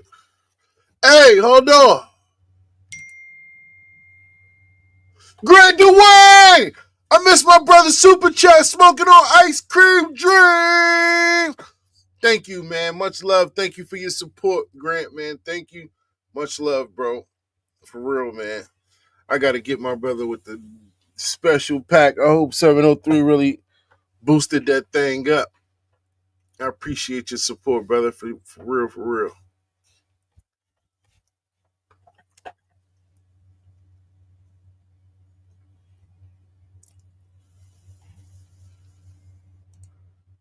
Much love to my brother Grant, man. Make sure we ain't miss no more super chats. All right, cool. Much love to everybody showing support. Frozen tangerine. Sheesh. That sounds crazy.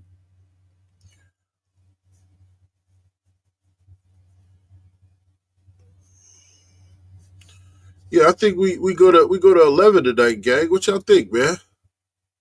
I don't want to bore y'all. You know, it's just me. You know, y'all. You know, I get. We gotta continue our. We do gotta continue our Pheno hunt episode. If you didn't catch part 1, you got to go check the YouTube. Right. So, when I first came, so this is part 2. We diving right in. Pheno hunt part 2. Clip this if you need to. Pheno hunt part 2. When I first came into this community, one of the first things that I noticed,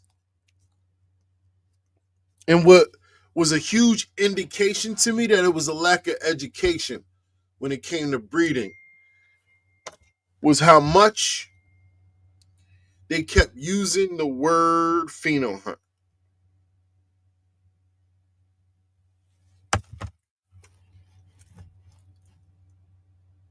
Thank you, whoever texted me. Was the Dabs? Thank you, Dabs. Let me make sure. Yeah, man. Thank you, Grant. All right, cool. Yeah, so when I first came in, I had an understanding off top that there was a lack of education based on how much people kept saying pheno hunt, pheno hunt. Everybody, that was the only word that they was using. No cap. They would use it so much. And I could tell that it would impress new people, inexperienced people to hear the word. Like it was this big scientific word that was really being thrown around by a lot of pollen chuckers and inexperienced breeders. I just, from that moment, I was like, oh yeah. So that's when I started to teach. And I really wanted to focus on language. Language, so we could expand the vocabulary of the community first. No bullshit. And we did that. People no longer just run around. I'm telling you, y'all think I'm bullshit. When I came in here, that's what people was. Everybody would say, Pheno hunt. Yo, I'm on a Pheno hunt, man. I'm doing a Pheno hunt. And I'm like, do you even know what that means, bro? And we kind of got into it in that video of the basics of a Pheno hunt and really how important it is, because it's the foundation of, if we create an inbred line, your inbred line, right?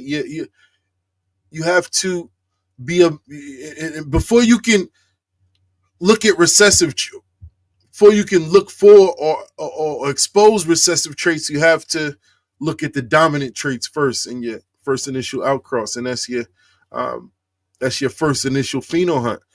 And a Pheno hunt is being able to hunt for any particular version, technically, right?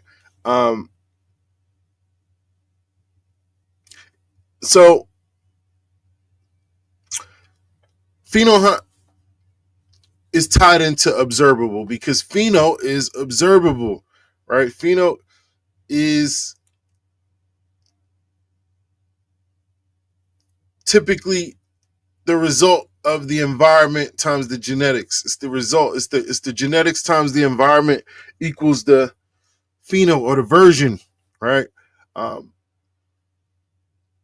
Some versions can be dominant, some can be recessive. So it's important to focus on, in your initial foundation, in your initial beginning to develop your breeding journey, to focus on dominant, because that's what you can see. It's the easier of the two. But you can also hunt for recessive as well. I just don't really get into that as much, because it's sort of next level, right? We want to get people to focus on the observable traits first, and knowing how to spot the differences, and then eventually how to spot the subtle differences, and then eventually how to spot the recessive traits and hunt for them as well.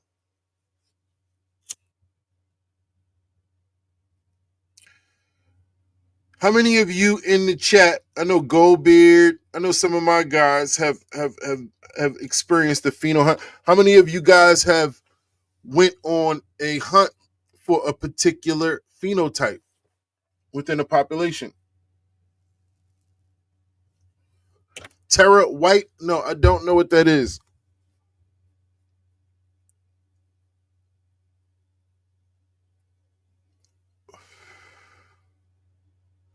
I'm a plant pimp. Phenotype expressions one time at plant camp. Damn. A plant pimp.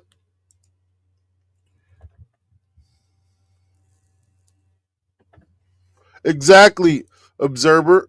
Phenotype is what your environment does to the genotype. Exactly. It makes a particular version. Right? Same way. That's why stress testing is so important, because it's tied directly to natural selection. Natural selection in the outside environment creates phenotypes, right? The environment creates phenotypes out of different. So, for instance, you can have a beetle, right? A particular beetle, and that beetle might have a dark version that's like dark brown, and they might have like a bright green version, right? And because the greenery, right, the jungle is lush, everything, and then eventually because the brown ones are easier to spot on the leaves, the birds, they start to. Now, that's a bad example. I don't want to use that example. we'll use the example of the finches that Mendel studied on the Galapagos Islands, the Galapagos, however you say it. There was a finch, right? One genotype of finch, but because the finches lived in different parts of the island, they fed on different things. Some fed on nuts, right? Some fed on insects, some fed on fruits. And because of that, the beaks ended up with 3 different type of beaks. And that was 3 different phenotypes of the finch, although they were the same bird. So that would be a good example, better example, right?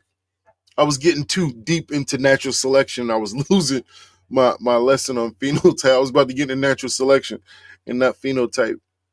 Yep, that's what I was about to do. I sure was. Pause. Tara White was never available commercially, was only given to genetics companies for breeding, used by Khalifa Genetics to create Limon Blanco V3. It won multiple Spanish Cups in extraction category. There you go. Vance, shout out to Khalifa Genetics, man. That's my guy over there. I probably have seen it. I mean, I have his wholesale list, so I've probably seen it. I'm not good with that type of stuff offhand, names and stuff like that, but I'm his US retailer normally. I haven't ordered anything in a while. I've just been focused on this box, man. We really gotta build this box and create this box. So that's been the focus for Team ZaZa. Goldbeard got to put out a feminized version of Valley of the Sun. Jimmy! My brother Jimmy hopping in front of Twitch, man. Much love, bro. Miss you, gang. And yeah, so we got the box going. 703 got the White Pirate. We got a couple things planned for the box. Then we got the merch. So tap in, man. If you want to support, grab you some merch, man. Get yourself some custom, from my guys over at Exotic Custom Prints. But if you need some Team ZaZa merch, man, I got it, man. We got all the flavors, man. Get it while it's hot. You dig? And for a limited time, you order for the next week. You'll get a half pack of Dead Ops with your merch order, your t-shirt, your shirt, whatever you order. Get a pack of seeds with it. So keep that in mind, man. But yeah. So I want to get into a little bit of stories. Maybe some stories, some experiences from some of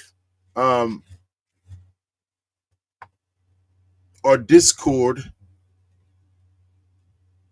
breeding group. We got a breeding group in Discord. Breeding projects.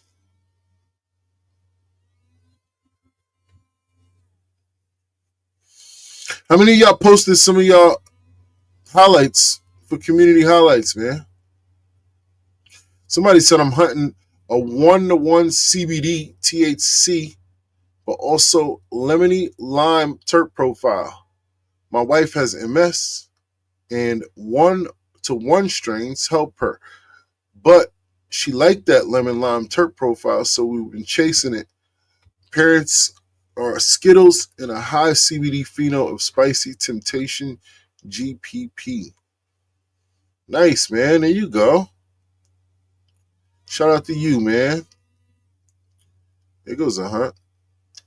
And another breeder said, I'm also working on similar ratios and similar reasons, but not the same terp profile.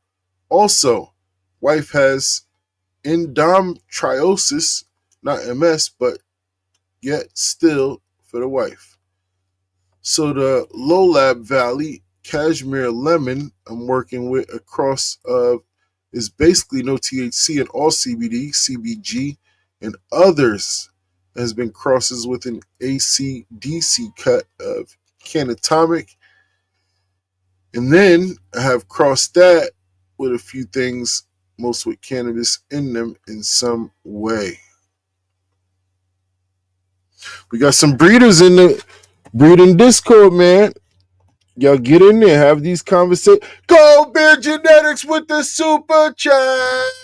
Much love, Go Beer. Thank you for the super chat, man. Thank you for supporting, man. Much love, man.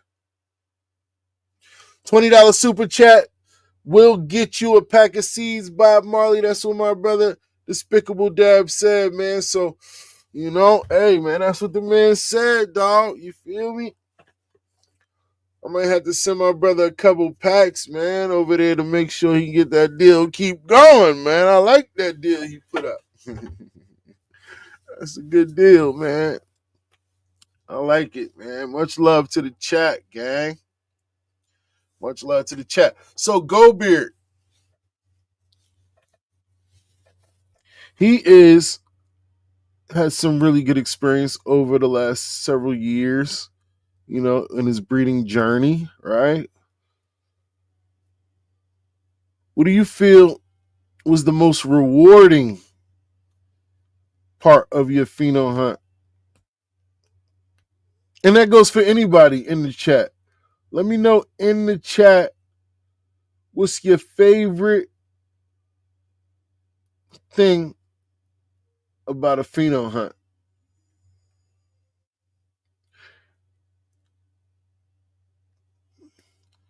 Bob, no! Hold up, man. We got to end that one, man. Bob Marley coming through with the super.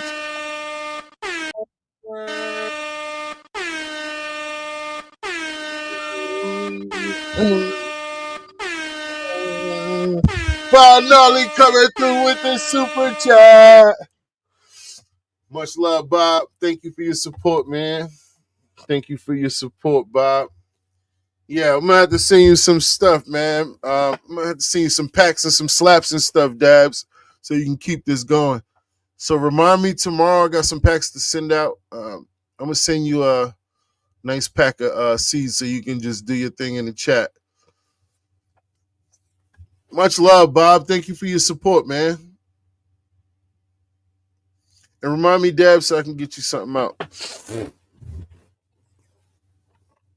Much love, man. Thank you for your support. Thank you, Dabs, for keeping the chat lit, man. Thank you for all my moderators for holding it down. Thank you for all Team ZaZa, YouTube and 4.0, man. Up in Jimmy Grochon with the super chat. Yeah, we lit. They said this the first cannabis podcast monetized ever. We going live for Team ZaZa, man. Much love, Jimmy. Thank you, bro. I love you, man. That's my brother for real, though, in real life. So, he support me all the time, no matter what, man. Thank you, bro. Damn, the chat lit tonight, gang, huh? Hey, they said this the first monetized cannabis podcast we can rock with. We got to support. Thank you, man. Listen, y'all know I ain't out here pollen checking. We ain't taking no shortcuts. We doing it the hard way. We get it the long way. Pause. We get it out the mud, man. We get it the hard way, but we don't take no shortcuts. So, when y'all support, it's definitely much, much, much appreciated. I'm definitely grateful, man. So thank y'all for your support, man. It's QCE. It's quality community and education. We bring quality to the community through education. Panero! What up, Nero? Much love, P. Neezy. Oh, man. Oh, come on, Bob. Come on, man. You out here gonna go crazy, man. Come on. Hey, come on, man. Thank you, man. I know we ain't one day. Maybe, we just a community, bro. You see what I'm saying? Hey, we ain't competing with nobody. We ain't doing nothing of that. But we just a community, bro. So, whatever come with it, bro. You hear me? We just here, bro. We just here vibing, bro. On hood, we just here vibing. Ain't nothing crazy about it. We regular. You feel me? We real people. We real people in the community. We got several things in common, like-minded individuals that, we a community. So at the end of the day, whatever come with that, come with it. We'll take listen. Hey, one day, listen, we ain't turning nothing down. You understand me? For sure, though. What up? Driving home. Much love, Panero. Vibing and learning, Observer, man. One of the realest in the community, man. Been supporting since the top. Where my guy at? First one that was up in here, John. Where's John at, man? Much love, John. Hey, with that's that Dickies. John said, let me see that Dickies. You want to see that Dickies? Hey, this that Dickie shirt, John. Come on, man. Whew. Real minimalist. Dickie down. You just rep the gang on the back, though. Yeah.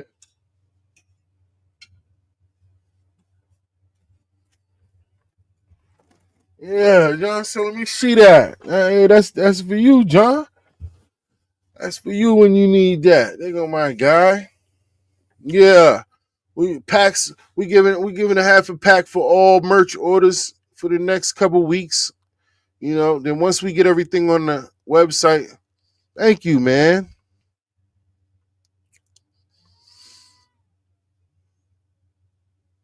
Yeah, you gotta have a Dickie suit, man. Come on, we gotta have a Dickie suit. And we're gonna have a couple more of them joints. Everything gonna be one-on-ones, man. Besides t-shirts, when you get a t-shirt, you get to do what it do.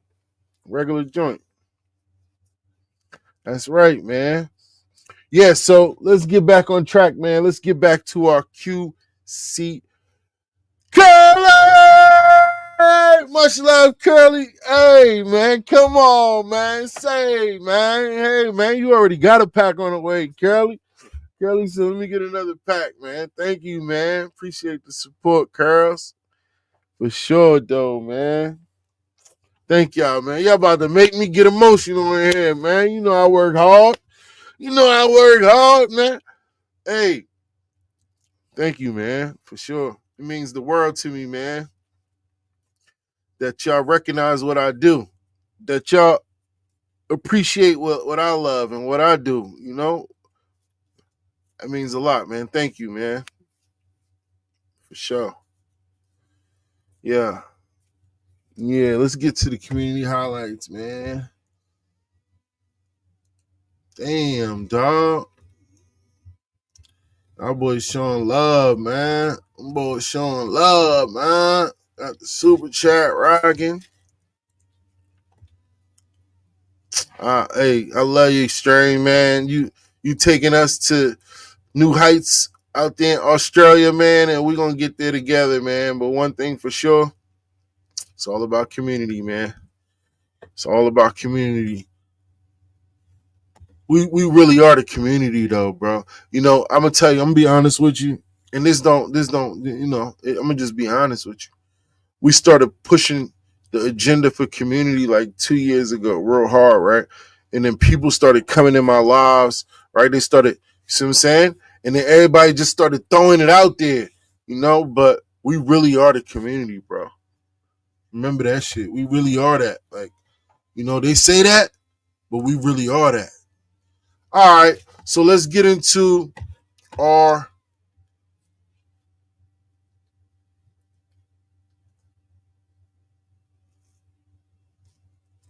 I can't see. Oh. All right, we'll pull up the whole window. All right, so this coming through from Panero right here.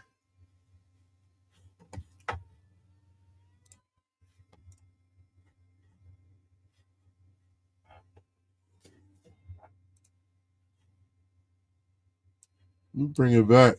Panero always coming through with the fire.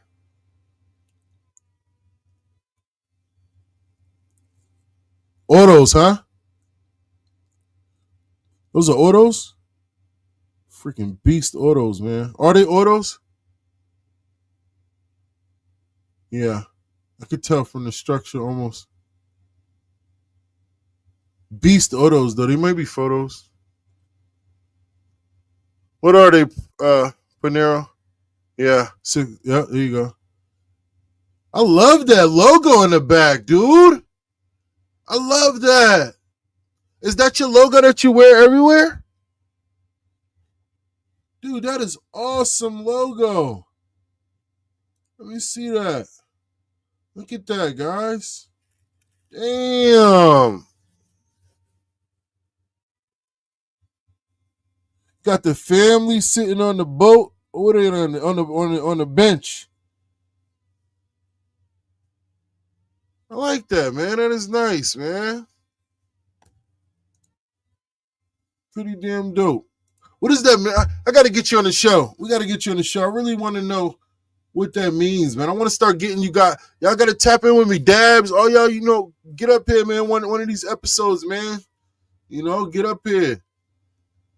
Y'all tapped in with the community, man. Y'all got a lot to offer. Y'all are the community. Shit. We people definitely need to hear from y'all. Curly, much love. Curly, thank you so much, dude.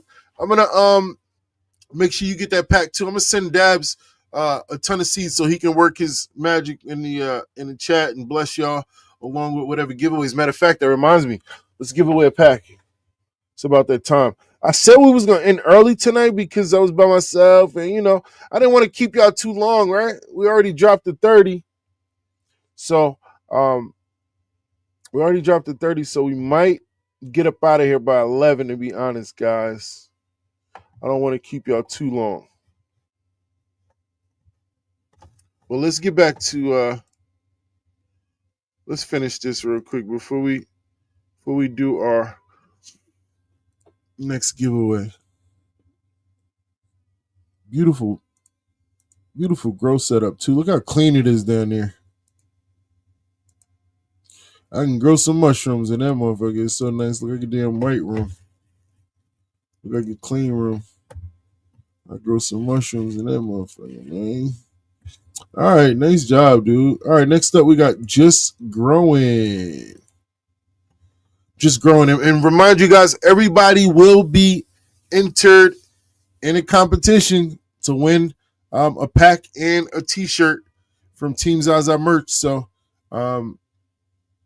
it'll be between the three people we got posted. So if you want to join each week, man, we're doing a new one. So good luck to each three of these winners for these 3 posts here. Next up, we got Just Growing. Posting a beautiful, sheesh, almost looks land racy, the structure. Sheesh, that's fiery. Frosty as fuck. Sheesh. Is that a land race? It looks like a land race.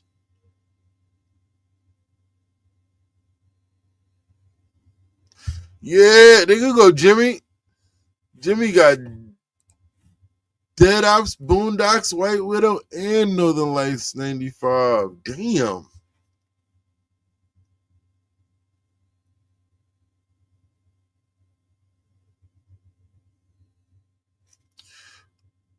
Yeah, man. It's all about the community for me. You dudes really are the community. This is some nice flower. I really would like to know if this is a land race. I would like to know what strain this is. It looks land racy as hell to me. Super frost. I bet you this is a land race, dude. He didn't give me no name on this.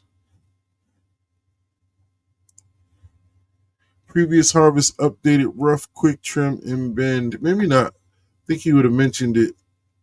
Beautiful grow, though. And we got Thad coming up. Thad with a Dead Ops OG. Sheesh.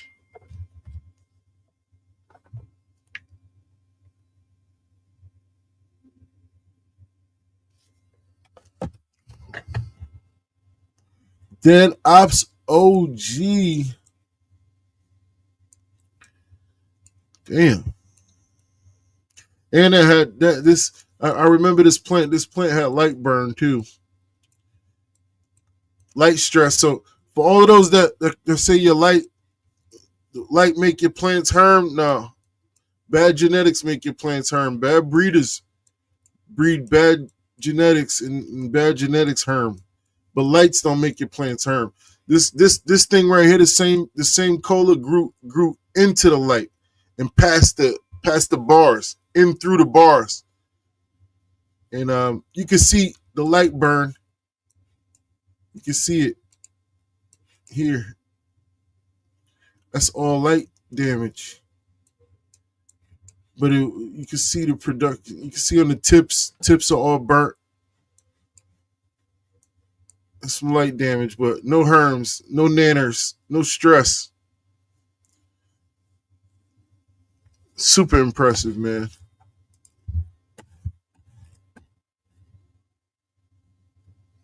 Yeah, man. Thank you. Much love, man. Oh, you titled them, Justin? Thank you, Dabs. That's what Dabs was saying. You know I'd be slow, Dabs. Dabs tried to give me the alley-oop, but I'm like, You said you titled them. Okay, let me look.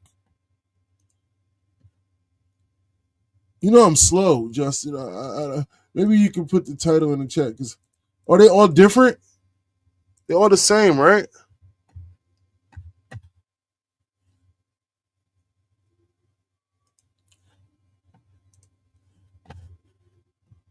It just says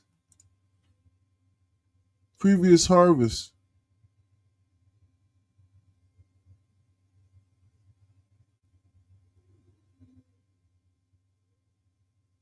Okay. We got Big Tony coming up representing Trini. Yeah. Oh, look at that frosty thing. Woof. Sheesh. Frost all throughout the leaves. What we got here? What's this? What strain we working with? Skunk. Oh, with a dead ops male. Okay, this was. Oh, so this is a pregnant female here. Pregnant by my boy Dead Ops. He is a stud, man. That's a stud. He'll get you, girl, man.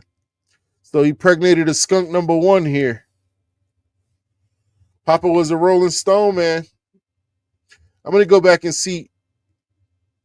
I'm gonna go back and double check, Just. I'm gonna double check. Look at the pregnant girl, man. Baby daddy, Dead Ops. Oh, look at those seeds. Ooh. Nice.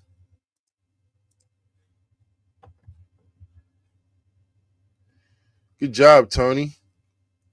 Hey, y'all better watch out, man. When Tony come trying to get in the competition, he sweeps up, man.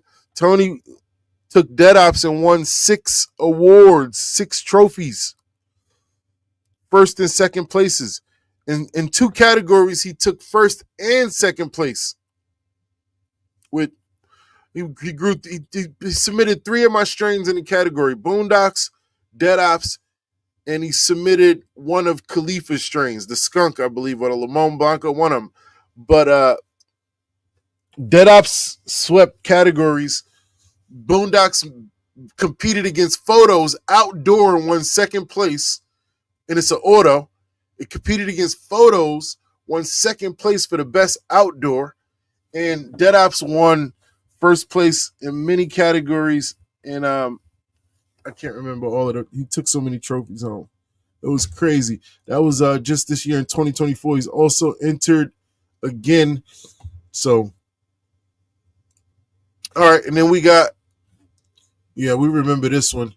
This was going to be one of our, since it's our first week doing the competition, all of you guys will be entered to compete for the shirt or piece of merch, whatever, and the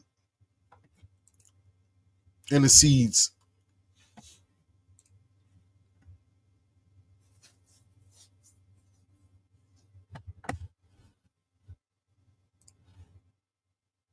All right.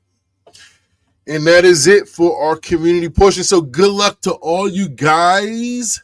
We will take a look at these again. Maybe we'll do a poll. How about that, y'all? Y'all want to do a poll with the chat? We'll do a poll. We'll say 1, 2, 3, 4, and we'll vote to see who wins. We'll vote to see who wins.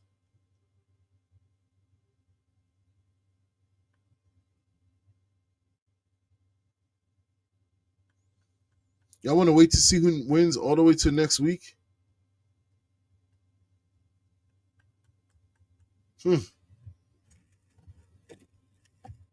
Now, oh, my bad, Just. Yep, no titles on them, Just. My bad, Just. Let me see. There's some comments in here. Oh, pink panties, ATF, Chanel, and security risk. Damn, they all look similar, dude. Oh, okay. They look so similar. Maybe it's the lighting, the way your camera took the picture. They look like lamb races to me, the bud structure. Bud structure looks like lamb races to me. John said he had a small order.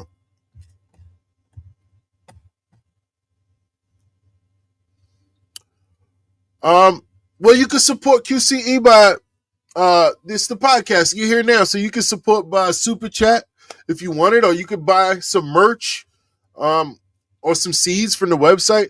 You can, so that's how you support me, man. Much love. Thank you for wanting to know how to support, man. But any of those ways we appreciate. Or you can support by watching the videos, right? My YouTube, making sure you subscribe, liking the videos, and commenting.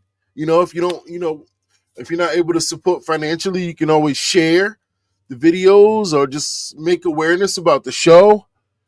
Bring some friends with you next week. Organically Blunt. Much love, man. I hope you had an awesome show. Much love, man. Thank you for joining us, man. Yeah, typically we run for 3 hours. I guess we can keep going. I promised that I wouldn't stay that long, right? I just can't get away from you guys, though, man. We definitely got a special guest next week. Oh, we got a special guest next week. Absolutely smokes. Thank you for reminding me. We got the homie untrained astronaut pulling up with us to kick it, smoke out. Y'all know my boy untrained astronaut. Hit that like button if you know my boy, man. Hit that like button if you don't know him. Huh? Hit that like button if you know him. But make sure you hit that like button if you don't know him as well. All right? Do it now. Please. All right? If you know him, then smash the like button, because Untrained Astronaut, dope content creator, runs some crazy lives, man. My boy be doing his thing. So, yeah, he'll be with us next week. Episode 6 of QCE The Podcast, man. It's been an amazing show. We didn't have our co-host today, right? We didn't have our co-host, but we did have a blast. Blue Thumb, you just got here? Blue Thumb said, man, stay a while, man. All right, with that note, we doing a giveaway. We doing a giveaway, man. Hey, listen, man. The homie Blue Thumb said, I just pulled up. I got you, man. I'm working on a book, too. Haven't made as much progress as I promised y'all I would, but I'm always honest with you, and I'm going to tell you like it do. You hear me? And I haven't been doing as much as I expected, right? But smoke break. Yeah, much love, man, for to Organically Blunt Jay Blaze for sharing his story, man. Awesome story, man. If you love something from my boy Jay Blaze and Organically Blunt, or you felt his story, drop a comment, man. Drop a comment, man. Let me know.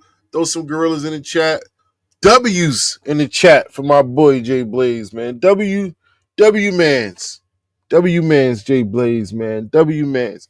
Shout out to Organically Blunt. W Organically Blunt, man. W's in the chat. For sure. Huge thanks to him, man. So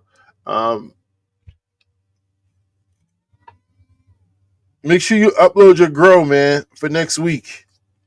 So we can. I'm looking for this keyword. I don't see it, but we're gonna make one up because I can't find a keyword. Yeah, W's in the chat for my boy, man. Word to me. Hey, we're gonna make up a keyword though. Who's this? We're gonna make up a keyword, man. You understand me? I'm gonna pull the giveaway back up. We're gonna vibe with it though. We're gonna vibe with it though. Yeah. Much love, man. Thank you for stopping by, man. Genetic Gold. I thought that it said number 3, so I wasn't sure if that was it. You feel me? But I did think that was it. So I said I was gonna say that one for last because it sounded so good. Genetic Gold. I'm like, hey, that must be some dead ops, right? You sound like you got some dead ops or something talking about that genetic. No, that's the genetic diamond. Huh? Genetic Gold. All right. Shit, I gotta make sure I spelled the motherfucker right. Shit, I'm talking shit. They like, man, you talking about you? We need to spell it right, motherfucker. You need to spell it right. Yeah, you right. Shit, because I had to double check that motherfucker, right?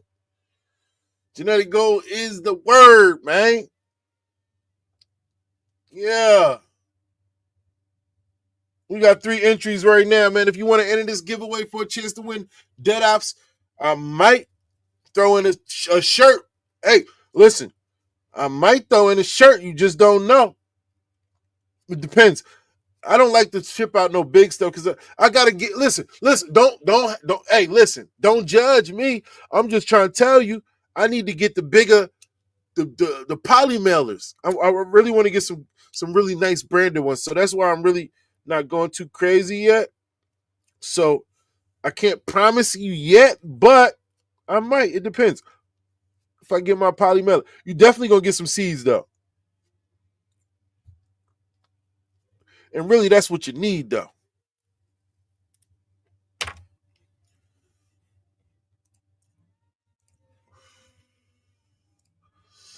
Let's get some music going, man. You understand me?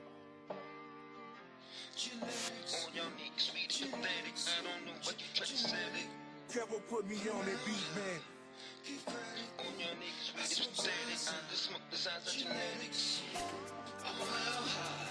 Give credit to ZaZa. Genetics. Y'all niggas, we pathetic. I don't know why you try to sell it. I'm smoking the strain.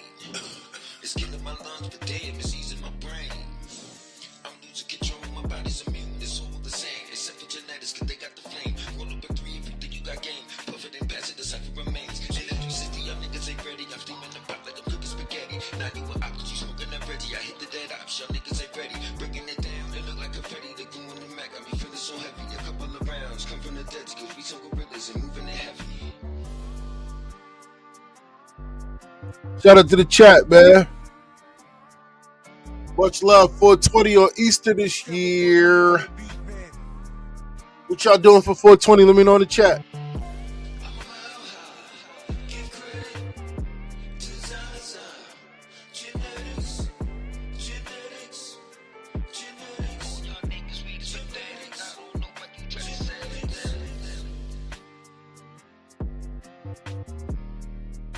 Maybe killing y'all with the ads still.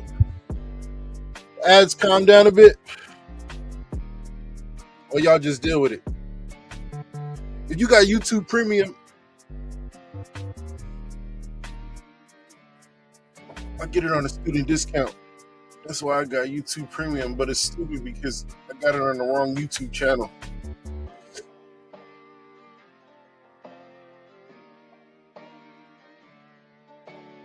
Kevin put me on that beat, man.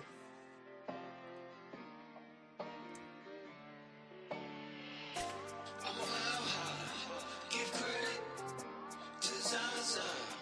Genetics. Y'all niggas, we pathetic. I don't know why you try to sell it.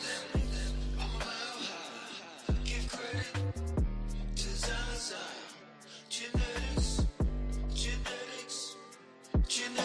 Y'all niggas, we pathetic. I don't know why you try to sell it.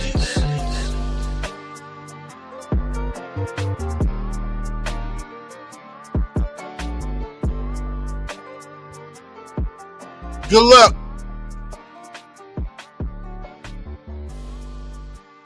Good luck, gang. 703-420. You won last week, didn't you? I think 703 bought you a pack. He told me he bought you a pack in person. Hey, easy for me. My boy will be back from the tow truck show. He gonna hit you off again, man. Y'all close enough, right? Tell my boy to take care of you, man. He might have some merch for you too. Yeah, shout out to you. Congratulations, 703. Congrats, man. Let me know how you want me to how you want your win. If you want 703 to pull up on you, or you want me to mail it to you. Either way, email QCEgiveaways@gmail.com. I think I got it right that time. Did I get it right? I think I got it right that time. No cap. QCEgiveaways@gmail.com. That was pretty good. You got it. Hey, that was pretty good. You got it. Hey, I think I got it that time. That was pretty good. All right. I think we got it. Yeah. Email and let me know if you want that tow truck life for sure. Yo, much love, Dabs, man. Thank you for your support, man. Thank you for holding it down in the chat like always, man. Much love, bro. Much love, man. I'll hit you, probably text you tomorrow or something. Enjoy your night, man.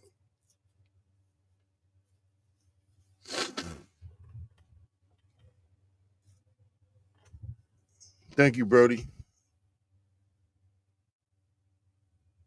That's right. Yeah, that's how Team ZaZa do it, man. We pulling up, man. We pulling up to deliver. For sure. Mad love, Dabs, for sure. W's in the chat for Dabs, man. Holding it down, man. Holding it down. W mans, man. W Dabs, man. W's in the chat for my boy, man. For sure. Straight W's in the chat for my boy Dabs, man. Much love, Dabs. For sure. Yeah. Let's get to it, though. Let's get back to it, though. Yeah. Let's get back to it, though. Yeah. So, we really need to think about pheno hunting in terms of natural selection, right? Because genotype times environment equals phenotype. The genetic makeup times the environment will determine the different versions of the plants. And same way in nature determines, because nature is the environment, nature determines the different versions of the plants and animals that end up in nature. So it goes back to me saying how important stress testing is. Stress testing is the ability to manipulate the environment, our little microclimate, our mini environment that we created. And when we stress test, we find different ways to manipulate the environment. So it's super important. I know there was some influences, right? They put out some false narrative. I guess it was just based on I don't know, misinformation. I just wanted to get clicks and likes. And the narrative was that I did not stress test my plants. So that would be impossible for me not to stress test, because I understand how important it is. And the proof is in the pudding, right? The proof shows you based on the work that I put in that, I would have never been able to get this quality at work, this level of athleticism without stress testing in the beginning stages. You have to create some of the most harshest environments, because my whole game plan, to be honest, is based on stress testing. It's based on environmental pressures, right? My whole game plan is to put you through enough stress to kill you. the plants, right? Put the plants through enough stress that they won't survive. That's my game plan. That's how I breed. So that's stress testing, but just on a real high level. That's all. It's stress testing, but on a level that most inexperienced breeders can't even fathom. They can't understand, especially most inexperienced content creators who don't have the physical hands-on or book knowledge when it comes to breeding. So they don't understand or can't grasp the concept of the level of stress testing that I put my plants through, because my objective is to put you down, right? I'm gonna create such a harsh environment that I put you down. That's why, you hear words of the graveyard tent, right? The graveyard tent that I got is a phase of stress testing that the plants go through. That's the harshest level of environment they're gonna go through, with the droughts and the wind and all of that stuff. My job is to see if I could find anything that will survive. If I could find anything that will survive this harsh environment, because my objective is to put you down. And if you don't go down, then I got the pheno I'm looking for. It's not about flavor. It's not about, in the beginning, it's not about flavor. It's not about color, purple. It's not about structure. It's not about, in the beginning, it's about sexual stability, first and foremost. All right. That's the first hunt, the first pheno hunt we need to do if we got undesirable traits sexually, right? If we got herms, or if you got bad, the first thing we got to do is remove that. So that's if you start with some weak genetics, first thing you got to do. Let's say that we don't have weak genetics. We started out with some really good athletic stuff then, or some real good sexually stable stuff then, like Observer said, we need to go straight for athleticism, vigor. We're not looking for color. We're not looking for smell. We're not looking for frostiness. We're not looking for none of that stuff in the beginning, because we understand the importance of the pheno hunt. We understand the importance of choosing the right phenos for the job. And in the beginning, like Observer said, the most athletic, the most healthy, the most vigorous are the ones that need to be chosen initially, because they come coupled with other good qualities and traits like mold resistance, pest resistance, drought resistance, all of these things. And we know traits are independently assorted. That is one of Mendel's laws, the law of independent assortment. Traits don't run together. They don't run together. They don't come together. One has nothing to do with the other one. So when you can get multiple traits at once, take advantage. And that's usually done through some sort of vigor, especially hybrid vigor, heterosis. That first initial outcross, that first initial hybrid, right? Two parents coming from two different worlds coming together to make a baby. That is the first important pheno hunt. It's the pheno hunt to search for hybrid vigor. And if you can't find specifically hybrid vigor, then you go for the next best thing. The most vigorous, athletic. And what's the best way to find that? By trying to kill everything. Trying to lay the population down. That's the best way to find hybrid vigor. I'm trying to lay the entire population down with environmental pressures. And hybrid vigor is going to outperform, the definition of hybrid vigor is a offspring that outperforms both parents, the father and the mother, outperforms them both. While 90 whatever percent of the regular brothers and sisters are either or, right? Just like, or a combination of both. So they end up falling victim to the environmental pressures, while the rarity what'd you call it? The anomaly. Is it, that is going to be the specimen that outperforms both, and you find that by putting through extreme environmental pressures. So that's during the first initial phase, and then you step into your hybridized portion of your breeding journey, right? After you found the most vigorous, and now you need to breed those two together in order to multiply it in the offspring.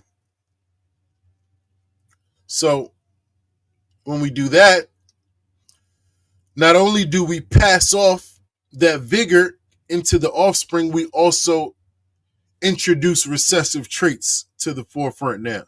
So now you have a combination of the trait that you hunted for during F1 and other half of recessive traits that come from inbreeding that happened with brother and sister.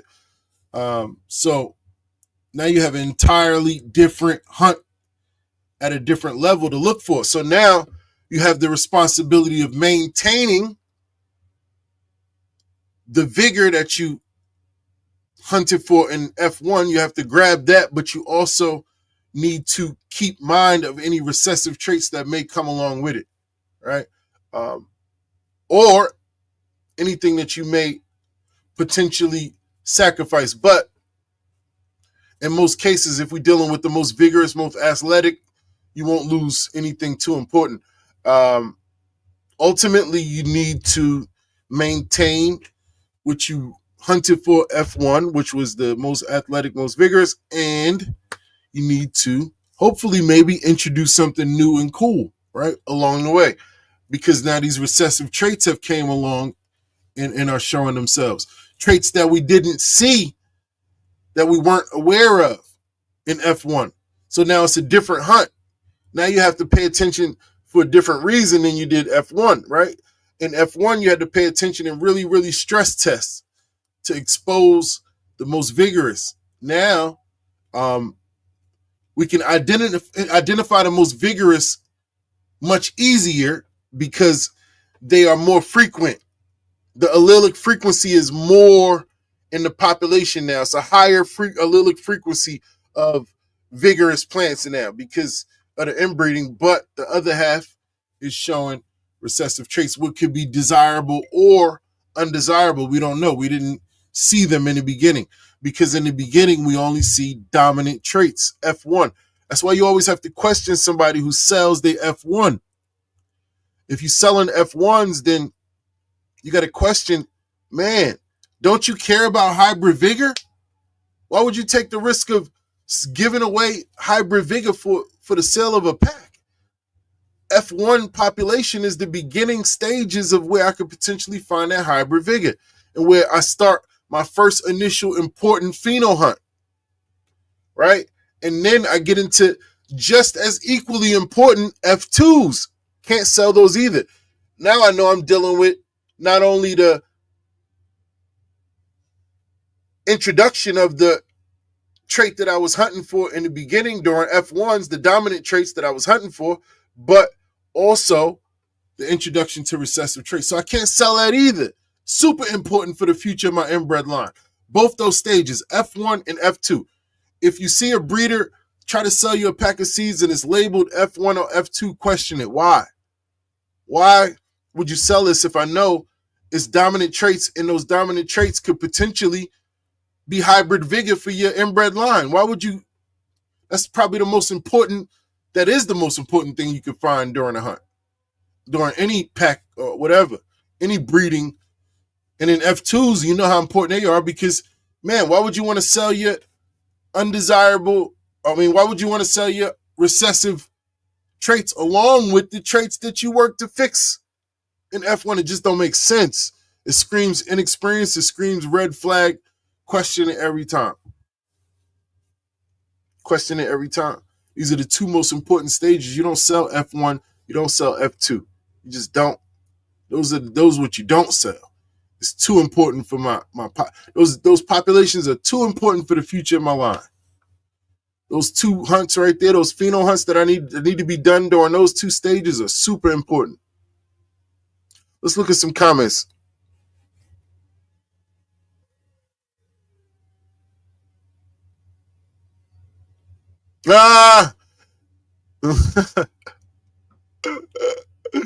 Let's get to some comments, man. All right. Exactly, strain keepers. Pheno hunt is directly related to your F1, but it can also be, like we said, pheno hunt is every generation. It just starts at that. Your first initial pheno hunt begins, and of course in your first F1s, but a pheno hunt happens every generation. As long as you have purpose and know the direction which you want to steer your line in, then you'll have a pheno hunt to do, right? There's always work that needs to be done. There's always traits that need to be fixed. So you have to hunt for them and find them, you know? And then when you do, you can fix them by inbreeding.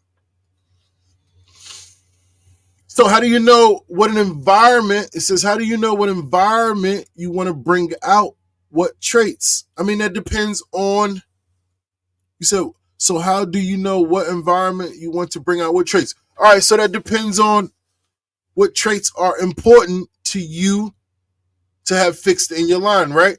There are some traits that standard are very important. Like we said, vigor, mold resistance, pest resistance, all of the resistances are super important, right? I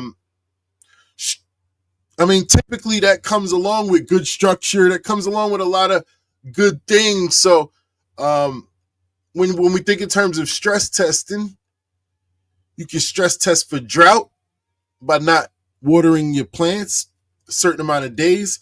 Make sure you document, record times and all of this, and record behavior, right? And determine how long it'll take to dry this plant out. How long, how does it react? You know, all of these different, it's all about collecting data.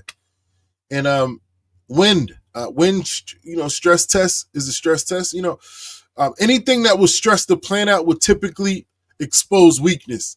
Will make it hermaphrodite, light, stress, heat, burn, wind, anything that can cause or be considered harsh in the environment. Hurricane, tornado, fire, flood, right? These are all natural disasters. You can kind of, you know, do that in your tent as well. I don't know why I can't find the right basic words. You can kind of mimic that in your tent as well. You know, like the natural disasters. And those natural disasters will expose weakness. So, and weaknesses typically come in the form of hermaphrodites or stunted growth, or, you know, they come in different forms. But either way, anything undesirable typically is the result of weakness, unless it's like a mutation or something like that. Use different environments, stresses to see how they handle it. What recessives come out. Exactly. The stress testing help isolate heterosis in the end. Well, you would have to isolate it. So the practice of inbreeding is what isolates it, right? The pheno hunt is what identifies it, right? That's why it's called a hunt, right? The hunt is just half of the job, right? When a hunter goes out, he's hunting, but that just because you hunting don't mean you're going to kill something, right? You can go hunting all day, but the other half of the job is actually killing the animal. In this case, stress testing helps you locate and identify and say, hey, there it is. It takes inbreeding for you to isolate and fix into the gene pool and into future generations so that it keeps getting passed on. Geno, the same. Environment, the same. Plants still different. Different versions of pheno. Did I learn? Geno the same, environment the same, plants are still different, equals different versions of, well, a pheno is a different version. So you can think of a pheno as a different version. And alleles create different versions. Different versions are different phenos. Alleles create the versions are the phenotypes. You can think of it in that way. Then from there, just continue to run the environment that brought the best out the plant, right? Or keep going to see every variation of the plant. So that would depend. So ultimately, we handle stabilization trait by trait. So one trait at a time. One thing at a time.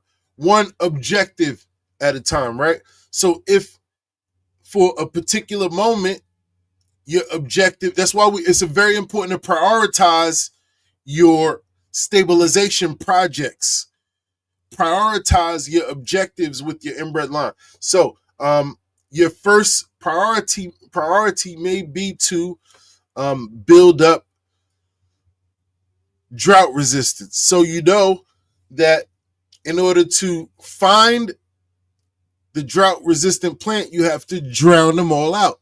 And the one that is able to handle it out of 100, and then you find 2 out of 250, and next thing you know, you breed those 2 together. And now that population will come 50% all drought resistant. And so you do it again, but this time you add on other traits that's important. You go down the line of priority, and you kind of, it's almost like carrying a basket and adding traits to your basket and making sure that you are consistent with the most important traits that you hunted for in the beginning, because traits are not connected together by some chain, right? They're all loose. So all of the traits are in that basket individually. So you can think of it, if you're moving too fast, you can putting something in, you might drop something out. So you want to be careful and take your time. Is that an offer? I don't know, Bob. It depends on what it could be. I got a lot to offer. I got some new merch, Team ZaZa merch. Y'all want to see some pieces? We got 30 minutes left. I said I wasn't going to go this long, but I did anyway for y'all. Keep putting them in the stress environments. Y'all like that? Yeah, did y'all like that short set though? I'm telling you, come on, man. You got to like this short set though. Come on, man. You got to like the short set. Hold on. How you do it? How can I see it? How can I see it in the chat? Oh, the camera. Maybe if I do it this way. See the short set?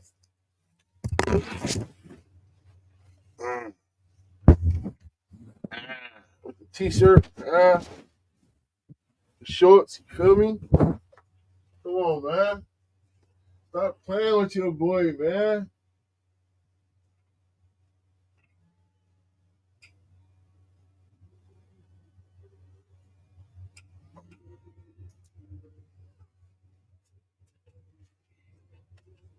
Come on, man, with the athletic. You know what I mean? Athletic department joint. Come on, man.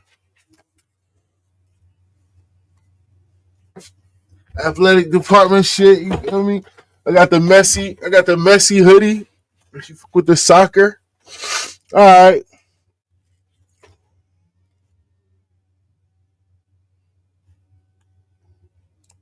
That's right. Thrive or die. Those who survive the torture. Exactly. It's that simple, Observer. That's my program.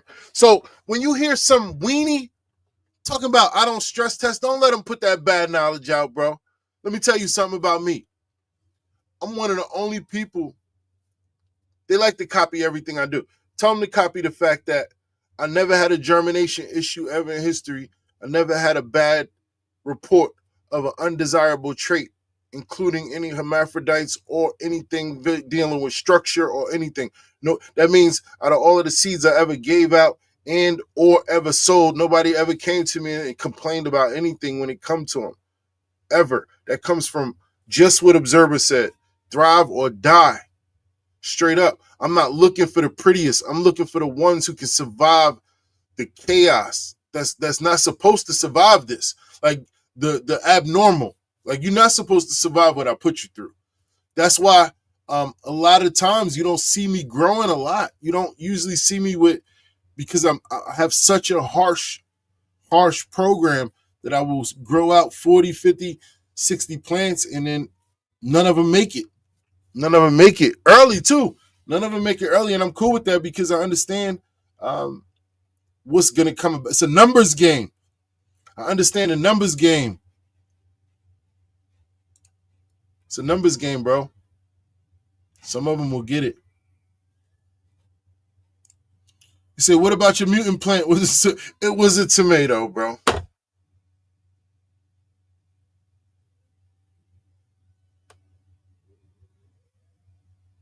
So that's good news for Boondocks Glue. So I don't have to pull. That means we re-release Boondocks Glue, and Boondocks Glue will be released in the box set. So one lucky winner will get a limited edition box pack of Boondocks Glue for the re-release. Would you like to see it? Did I show it to y'all already? I think I showed it to y'all. I'm going to show you. I don't think I did. Hold on. I'll be back.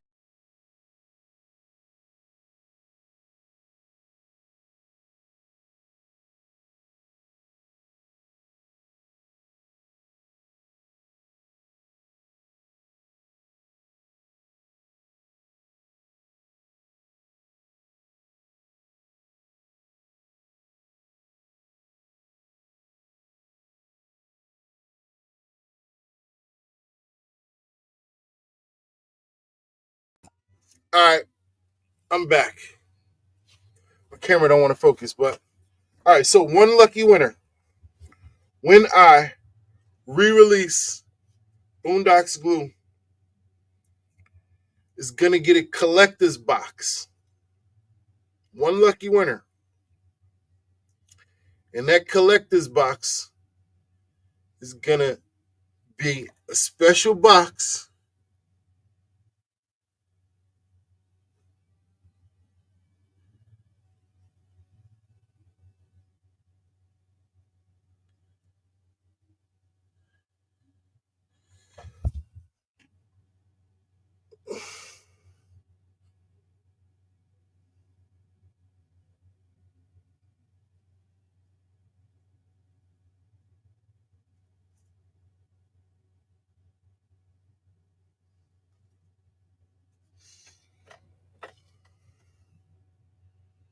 One lucky winner is going to get that collector's box. And they're also going to win. If you get this, somebody's going to win this. They're also going to win a prize by AC Infinity. I'm just keeping it a buck with you. Hey, I'm just keeping it real. You know what I'm saying? Somebody who pre-orders one of those box sets is going to win this. They're going to win AC Infinity gift. They're going to win some TZM as Team ZaZa merch. And they're also going to get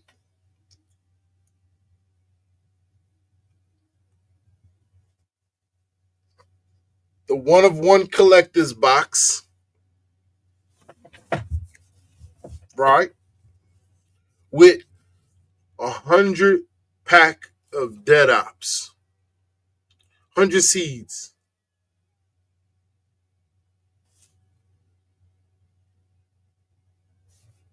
It's 10 packs, man. It's going to be the Fem line, though. 100 feminized. That's what we dropping. We're releasing the feminized dead ops line. So one lucky winner who wins this gets AC Infinity gift. Probably be an AI controller, most likely, because I got one on hand. Might be something else. I don't know. But you're also going to win 100 pack of the new Dead Ops Feminized Seeds. So that's like 10 packs. So much love to y'all, man. Y'all the first ones to see that right there. QCE I'm dropping, feel me? Breaking news. You dig? Fight or flight, you know what time it is. Do runts ever have recessive traits we might want to take the time to explore or nah? So, all living organisms. Well, every organism that goes through reproduction has dominant and recessive traits. So it's just everything. Everything. Humans, animals, plants, they all. Salmon style. You making me hungry talking about salmon. I want some salmon.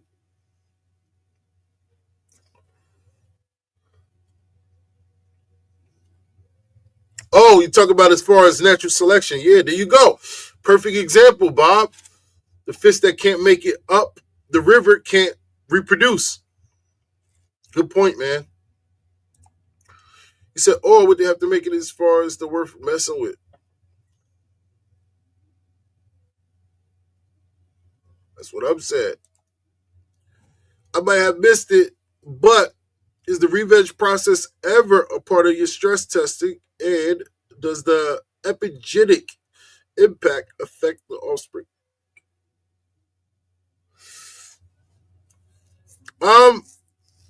That's a good question.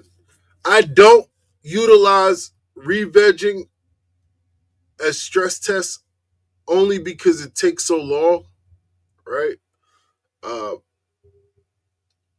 it takes a really long time to re-veg, and it's just not worth it. It'll literally probably quadruple the time it'll take in order to get the work done. And any environmental pressures that can be used um, during any stage is the same. So um, as long as I'm stress testing throughout seedling, veg, and flower, I've been fully tested. You see what I'm saying? There's no difference from going back and forth. I get what you're saying though. The stress of going back and forth, but stress is just um it's just to expose weakness, right? We just want to stress to expose weakness. So any type of stress would typically be able to expose weakness.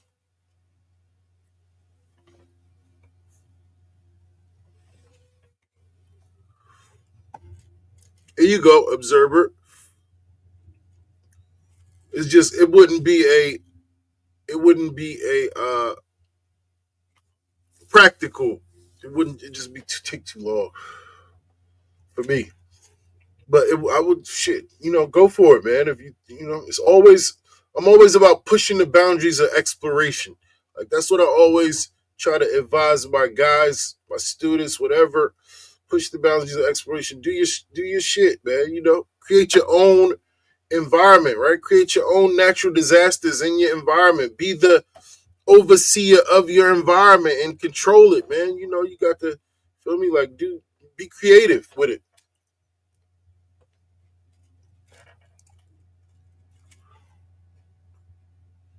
Possibly be creative, stress test, and expose any weakness however you can. Whatever is convenient for you, whatever works for you. Does it reassure offspring when not hermaphrodite as well? So ultimately, so this is the thing. So ultimately, if you do stress test and you expose weakness in the form of an undesirable trait, let's say a hermaphrodite, then your objective now shifts, right? It's no longer focusing on necessarily finding the most vigorous. Now you have to breed to avoid the hermaphrodites. So now you have to continue to do whatever it is initially that caused the hermaphrodite to come out, right? Whatever it was, whatever stress testing you did, you got to keep doing it and keep exposing. And as you expose it, then you avoid it, right? You avoid it. You breed whatever doesn't succumb to whatever pressure you apply, right? So when you do that, every time you do that, you'll notice that the population will get smaller. The population of ones that fall to that pressure and become herms will get smaller and smaller as you continue to avoid them until eventually it just won't be. It won't be. And then you just got to continue doing that until it's gone, right? I mean, that's the answer to it. You just got to keep doing it and keep avoiding it. The tomato triploid. I re-veg everything before breeding with it. Is that no, hell no. Whatever floats your boat, that's what I'm saying. Do your thing, push the boundaries of expiration. It doesn't work for me because it just takes too long to re-veg. Ultimately, it's different ways to expose weakness that would be more sufficient, more practical. I understand those methods, but as you are learning, I encourage you to continue to learn and practice whatever methods that you understand. But no, you don't have to do that. You don't have to. I'm not saying it's bad or good or either, or but you don't have to do that. You just be creative with your environmental pressures. That's it. Go crazy on your plants. Try to put them down. That's how you're gonna make them stress. Light. They always talk about light stress. Turn the lights all the way up. Put them all the way down. Put them right on your plants. Try to burn them. See how they react. If you got a lot of them, most of them will react the same. And it should be a small percentage that will handle it better. That's the ones you want to focus on, the ones that, you understand me? That's the concept of stress testing. Let's see. I thought F2 were more unstable and not what we want to buy. So, F2s are not, we can't say unstable, right? Unstable depends on what. That just means, it could be just the traits are just running rampant, right? You can just, unstable is just traits just randomly running around everywhere. Good, bad, however, that's unstable. Ultimately, our job as a breeder is to inbreed through a series of mechanics to stabilize and fix all the traits so that they are all in order. That's continue. And then you have uniformity, which is to make sure every allele is identical and that every offspring is identical. And that's complete uniformity, which is the ultimate level of stability. So F2s are the start of your inbred line. It is the beginning of the brother and sister breeding generation. It is the introduction to recessive traits. But we can't label it stable or unstable. It just depends on, that's just what it is. It's the introduction of recessive traits. It is a lot of diversity there because of the recessive traits. F1s also have a ton of diversity because of the, hope that answered the question. If the parent won't herm, when it thinks it's unlikely to breed with a male and goes through the hormone changes of re-veg, is it very unlikely to offset with herm? You said if the parent won't herm, when it thinks it's unlikely to breed with a male. Okay, so you're saying once it goes past its desired reproduction stage and it hasn't bred with a male yet,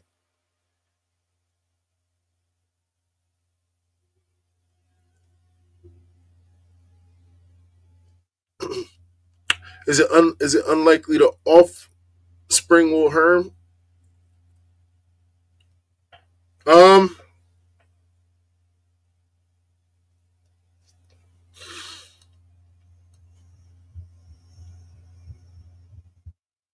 See, the re-veg is where I'm kind of confused. Are you choosing to put it through a re-veg, or is it, what does the re-veg come into? I guess that's where I need to know more. See, the hormones changes a re-veg. It said, MA, it said, Ma, I've done the quick sex check and stress test like Observer said. There you go. I think you're doing an important stress test. Yeah, you got to, man. You got to. That's how you end up with the best of the best. Nice. Good looking out. Yeah, Observer, man. Observer got the knowledge, man. He's always helping out in the chat. And this is a community, so only F3s and up. As far as sale, it just depends, man.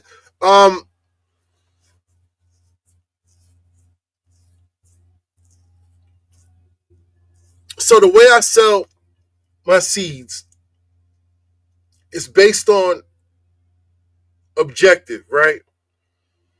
If I know that I need to work my line into a particular direction, let's say, for instance, there was a particular structure that I knew I needed to fix and stabilize, then it wouldn't matter what or how many generations it took me to get there.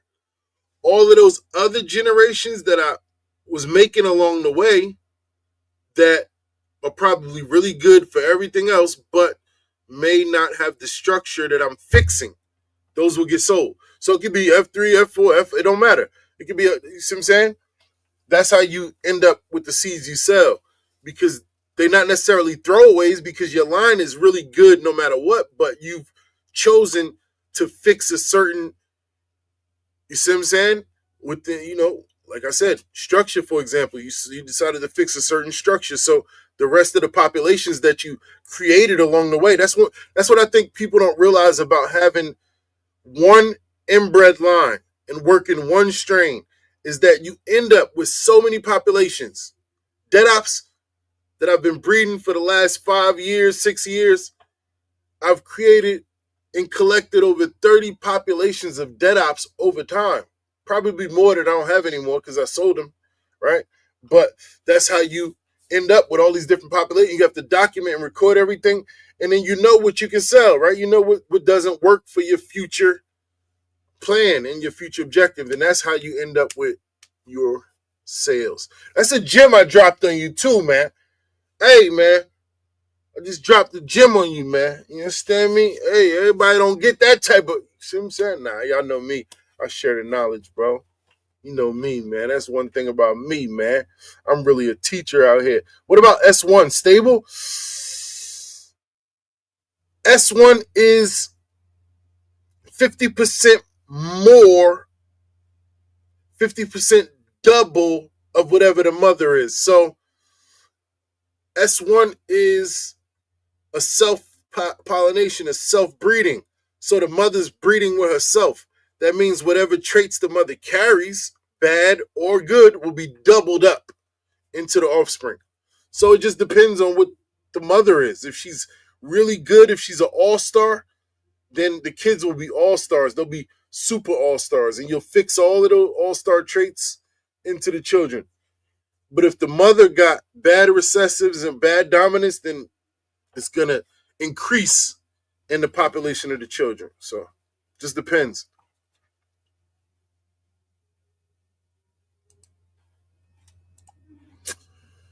It all comes down to the breeder. What I might choose might not be what you would choose. Only way to know is to run with the decision you made. Exactly.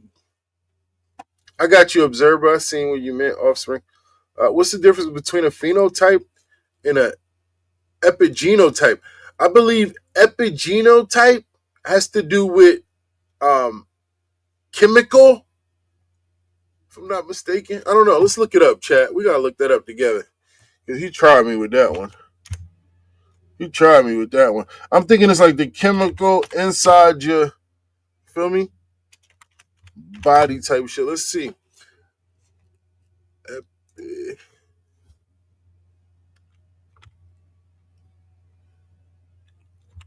See, my keyboard is not lighting up right now, and it's super hard to freaking get this letter. Where's the G? Fool. All right, here we go.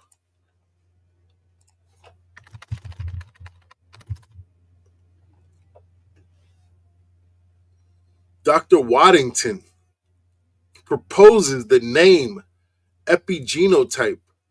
Here, he describes some of the general characteristics of an epigenotype with special reference to fruit flies.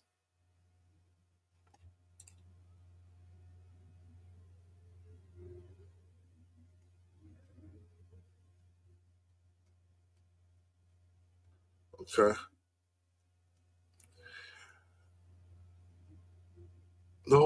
So he describes it as the whole complex of a developmental process lying between and connecting the geno and the pheno, which is lowercase p. An Endeavor paper. So it was based on an Endeavor paper where a doctor defines a word, which he proposes the name as epigenotype. I got to look more into that, man. Super interesting. I got to look more into that. Hey, 703 in the chat. What up, 7? You want to pop in and give us a live of the, before we get out of here? We about to get up out of here, man. We've been up here 3 hours, man. We got 46, though. If you just constantly go through ups and downs in your grow already and everything you are going is still looking great always, that's already starting the stress test. I don't think I read that right. You said if you just constantly go through ups and downs in your grow already and everything you got going is still looking great always, then that's already starting the stress test. So that's a good question, late bloomer. And no, because just ups and downs that's happening through your grow are learning situations so that you can become a better grower.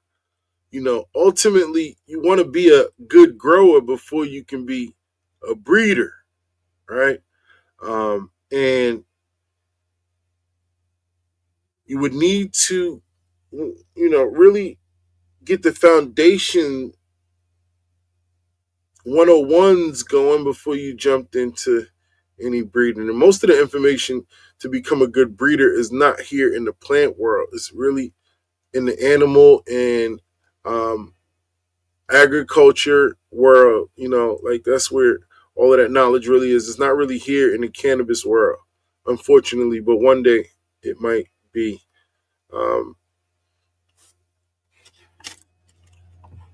Let's see, man. Late bloomer. Yeah, exactly. That's a good question. Would a perfectly controlled climate incubator environment be stressful? So, and that's the thing. That wouldn't be stressful. It would be, we see it all the time, right? We put some people germinate inside the little clone dome or whatever you want to call it, right? The little root riot thing, and a little thing with the heat mat under it, right? It's perfect environment. Seedlings pop up. They love it. You take that thing off and they all die, right? And they die in a normal environment. So it is very, you got to be careful about acclimating to new environments.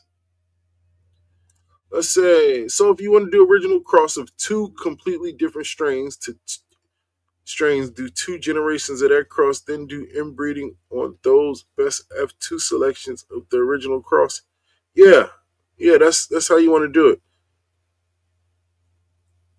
Exactly. The original cross is the F1, and then the F2s will be the inbreeding stage. Your F1s are the parent generation, and your F2s are the brother and sister. 703 in the building. Control group is key in consistency and meticulous OCD and repeating future grows to exact lunar cycles even. I've seen that. I was listening and seeing all blue in the chat. Seeing your name. Thank you, Strain Keepers. I'll be so slow in the chat. Y'all know I'm terrible with the chat. I talk too much. I got one. You want it? I got one. The ZaZa Deadops OG ZaZa patch. I got one for you, man. Let me know when you need it, man. I got it for you. That one, we'll do the nice patch like this on it. You feel me? A nice patch like that. The Deadops on it. I got one for you. I'm telling you. Matter of fact, let me show you this one.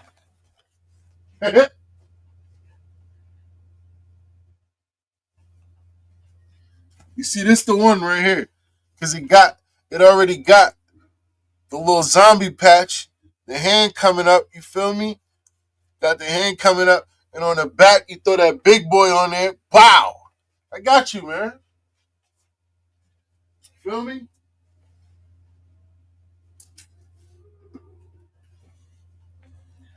I'm gonna have to put in a word for that one for you, man. Just let me know, man. We get that done for you, man.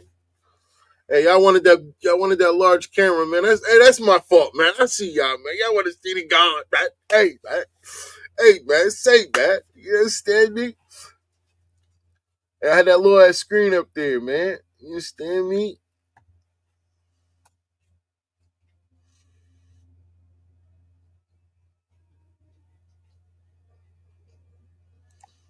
Yeah, exactly.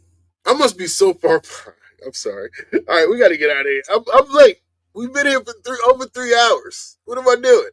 All right, so he said, right, yeah, exactly. That was the misconception. I don't use inexperienced growers or inexperienced breeders to test because it's very important to know what to look for, right? I have very extreme methods of breeding. You can't just teach somebody that and tell them, hey, plant 100 seeds and kill all of them. And they're like, what? That's what you do, man? It ain't stress testing. They don't understand, right? You got to have a level of experience to do. So I'm glad somebody gets it.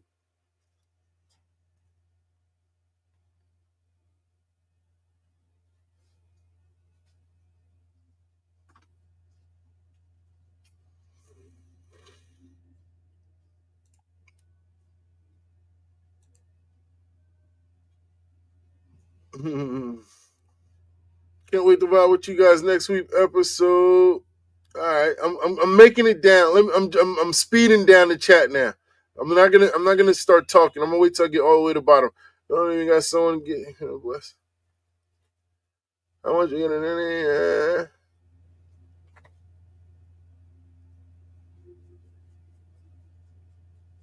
You can absolutely order any ZaZa merch now. You let me know what you want. We got all logo designs from 703's logo to, of course, my logo, all of the strains, Dead Ops, Boondocks Glue.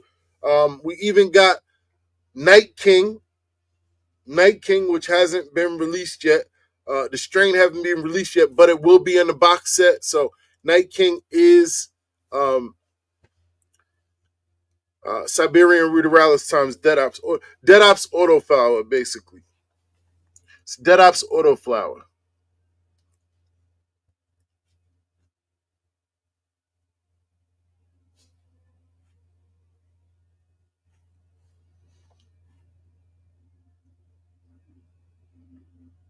Yeah, man. I know I'm behind that because they just seeing a box. Oh, man, that's crazy. All right, if you're breeding F2, okay, when you're going for flower, F2 isn't ideal. Absolutely. Some good, some bad. All right, I'm gonna zoom past because I see all y'all comments. I don't want to read them all, but we so late. All right, I gotta go down to the bottom. All right, I'm at the bottom. Guys. I made it. I did it. I almost didn't. I still gotta go back up. Oh, yeah, it's like, why did he do switches on and off? Okay, I'm gonna learn more about that epidemic God. shit you saying. I'm gonna learn about that shit. Whatever I was already looking it up, even in advance. Listen to this.